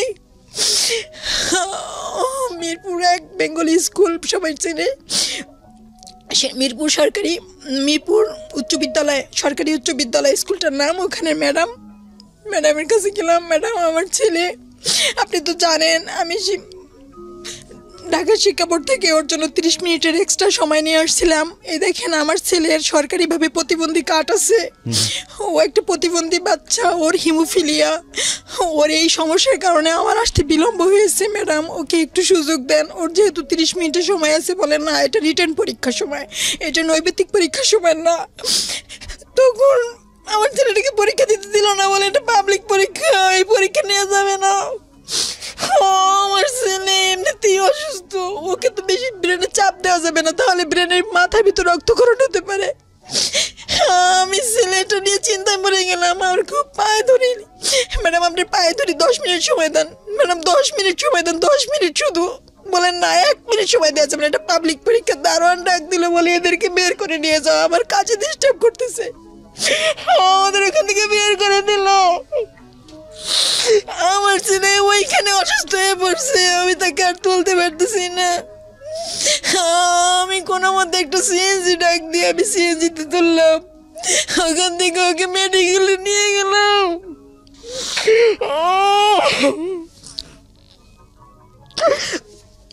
মেডিকেলে নিয়ে আমার কাছে টাকা ছিল না, একজনকে বললাম আমার নাম্বারটা বিকাশ করা আছে, প্লিজ কিছু টাকা দেন। আমি সিএনজি ভাড়া দিলাম, মেডিকেলে নিয়ে ওকে কোনো মতে একটু অসুস্থ করে ইঞ্জেকশন দিলাম, সেখান থেকে নিয়ে গেলাম ঢাকা শিক্ষা বোর্ডে গিয়ে আমি ঘটনাটা বললাম যে এই ঘটনা, আমার বাচ্চাটা পরীক্ষা দিতে পারলো না, আপনার তো 31 মিনিট সময় দিচ্ছেন, এই দেখেন সেই কাগজপত্র, ও তো একটা প্রতিবন্ধী বাচ্চা, ও পরীক্ষা দিতে না পারলে এই বাচ্চাটা আঘাত সহ্য করতে পারবে না, ওর ব্রেনে রক্তক্ষরণ, ওকে বাঁচবে না, ও মারা যাবে। আমি অসহায় মানুষ, আমি কিভাবে ওর বাঁচাবো, আমি কিভাবে ম্যানেজ করবো? বলতেছে বলে কি যে ম্যাডাম পরীক্ষাটা না নিয়ে অনেক ভুল কাজ করছে, এটা কোনো সিদ্ধান্তই মনে হলো না, ভুল কাজ করছে, তারা আফসোস করলো, এটা কোনো সমাধানও আমি পেলাম না। ওখান থেকে চলে আসলাম, ওকে সান্ত্বনা দিলাম, ডাক্তার মেডিকেল থেকে ফোন দিছে, আপনি 24 ঘন্টা ওকে কেয়ারে রাখেন, চোখের সামনে রাখেন, ও মানসিকভাবে ভেঙে পড়তে পারে। শিক্ষা বোর্ড থেকে বললো কি যে আপনি বাচ্চারা নিয়ে যান বাসায়, বাকি পরীক্ষাগুলো বাকি পরীক্ষাগুলো ওকে দেওয়ান, আর এই পরীক্ষাটা পরে দিয়ে নেবে, আপনি এই পরীক্ষা দিতে থাক। পরে বাকি পরীক্ষাগুলো ও দিল। একটা পরীক্ষা কেমিস্ট্রি পরীক্ষাটা ও টোটাল পরীক্ষাটা দাঁড়ায় দিছে, বসতে পারেনি, বসলে ওর ব্যথা শুরু হয়ে যায়, বসতে পারে না, শুধু একটা টাইম দাঁড়ায় পরীক্ষা দিছে। আজকে আমার ছেলে নিয়ে আসছি, আপনি দেখবেন ওর হাতের এই শাহাদাত আঙ্গুলটা, আজকে 21 দিন যাবত ওই আঙ্গুলটা এরকম, ও হাত দিয়ে খাবার খেতে পারে না, অনেক কষ্ট হয়, ওই হাত সর্বক্ষণ উঁচা করে রাখতো, প্রথম যে কিছুদিন ও উঁচা করে রাখতো, নিচু করলেই ব্যথা হতো, প্রচণ্ড ব্যথা। ওই পরীক্ষার সময় ওরকম আঙ্গুলে ব্যথা, একটু বেশি লিখবে আঙ্গুলটা ফুলে যাবে, হাতের এখানটা ফুলে যাবে, হাতের এই কোণই ফুলে যাবে, লিখতে পারে না, কষ্ট হয়, আস্তে আস্তে লেখে, এই জন্য এক্সট্রা সময় নিয়ে আসছিলাম 30 মিনিট। যাই হোক, বাকি পরীক্ষাগুলো আমি ওকে সান্ত্বনা দিলাম, বাবা দেখো এক সাবজেক্টটাতে কী হয়েছে, তুমি ভর্তি হতে পারবা, কি বলে সান্ত্বনা দেবো, তুমি ভর্তি হতে পারবা, তোমার ইয়ার মিস যাবে না, তুমি একটা সাবজেক্ট পরে পরীক্ষা দিয়ে নেবা, এভাবে তুমি এটা ধৈর্য ধরো, এটা আল্লাহরই একটা পরীক্ষা মনে করো। যাই হোক, আল্লাহ যা করে ভালোর জন্যই করে, হয়তো আমরা যদি 10টার সময় বের হতাম, হয়তো একটা রোড অ্যাক্সিডেন্ট হতো, তুমি তোমার কোনো একটা দুর্ঘটনা ঘটতো, হয়তো ওই আল্লাহ আমাদের এই উছিলা করে আমাদের আটকে রাখছে, আমরা ওই টাইমে বের হলেই হয়তো তুমি হয়তো বাঁচতা না, আমি বলে বাঁচতাম না, এরকম কিছু হতো। যাই হোক, সবসময় মনে করবো আল্লাহ যা করে মঙ্গলের জন্য করে, ভালোর জন্য করে, এর পিছনে ভালো কোনো দিক আছে, এটা বলে ওকে আমি সান্ত্বনা দিয়ে, ও জানে ব্রেনে মানে ওর মানসিকভাবে যেন ভেঙে না পড়ে, সামনের পরীক্ষা যেন দিতে পারে, এই জন্য সার্বক্ষণিকভাবে ওকে আমি কেয়ারে রাখতাম। তখন আমার সেলাই কাজে অনেক ব্যাঘাত হয়েছে, আমি সেলাই কাজও ঠিকমতো করতে পারতাম না, ওকে নিয়ে টেনশনে থাকতাম, কারো বাসায় গেলে তাড়াতাড়ি চলে আসতাম, আবার এভাবে করে মানে পরীক্ষাটা।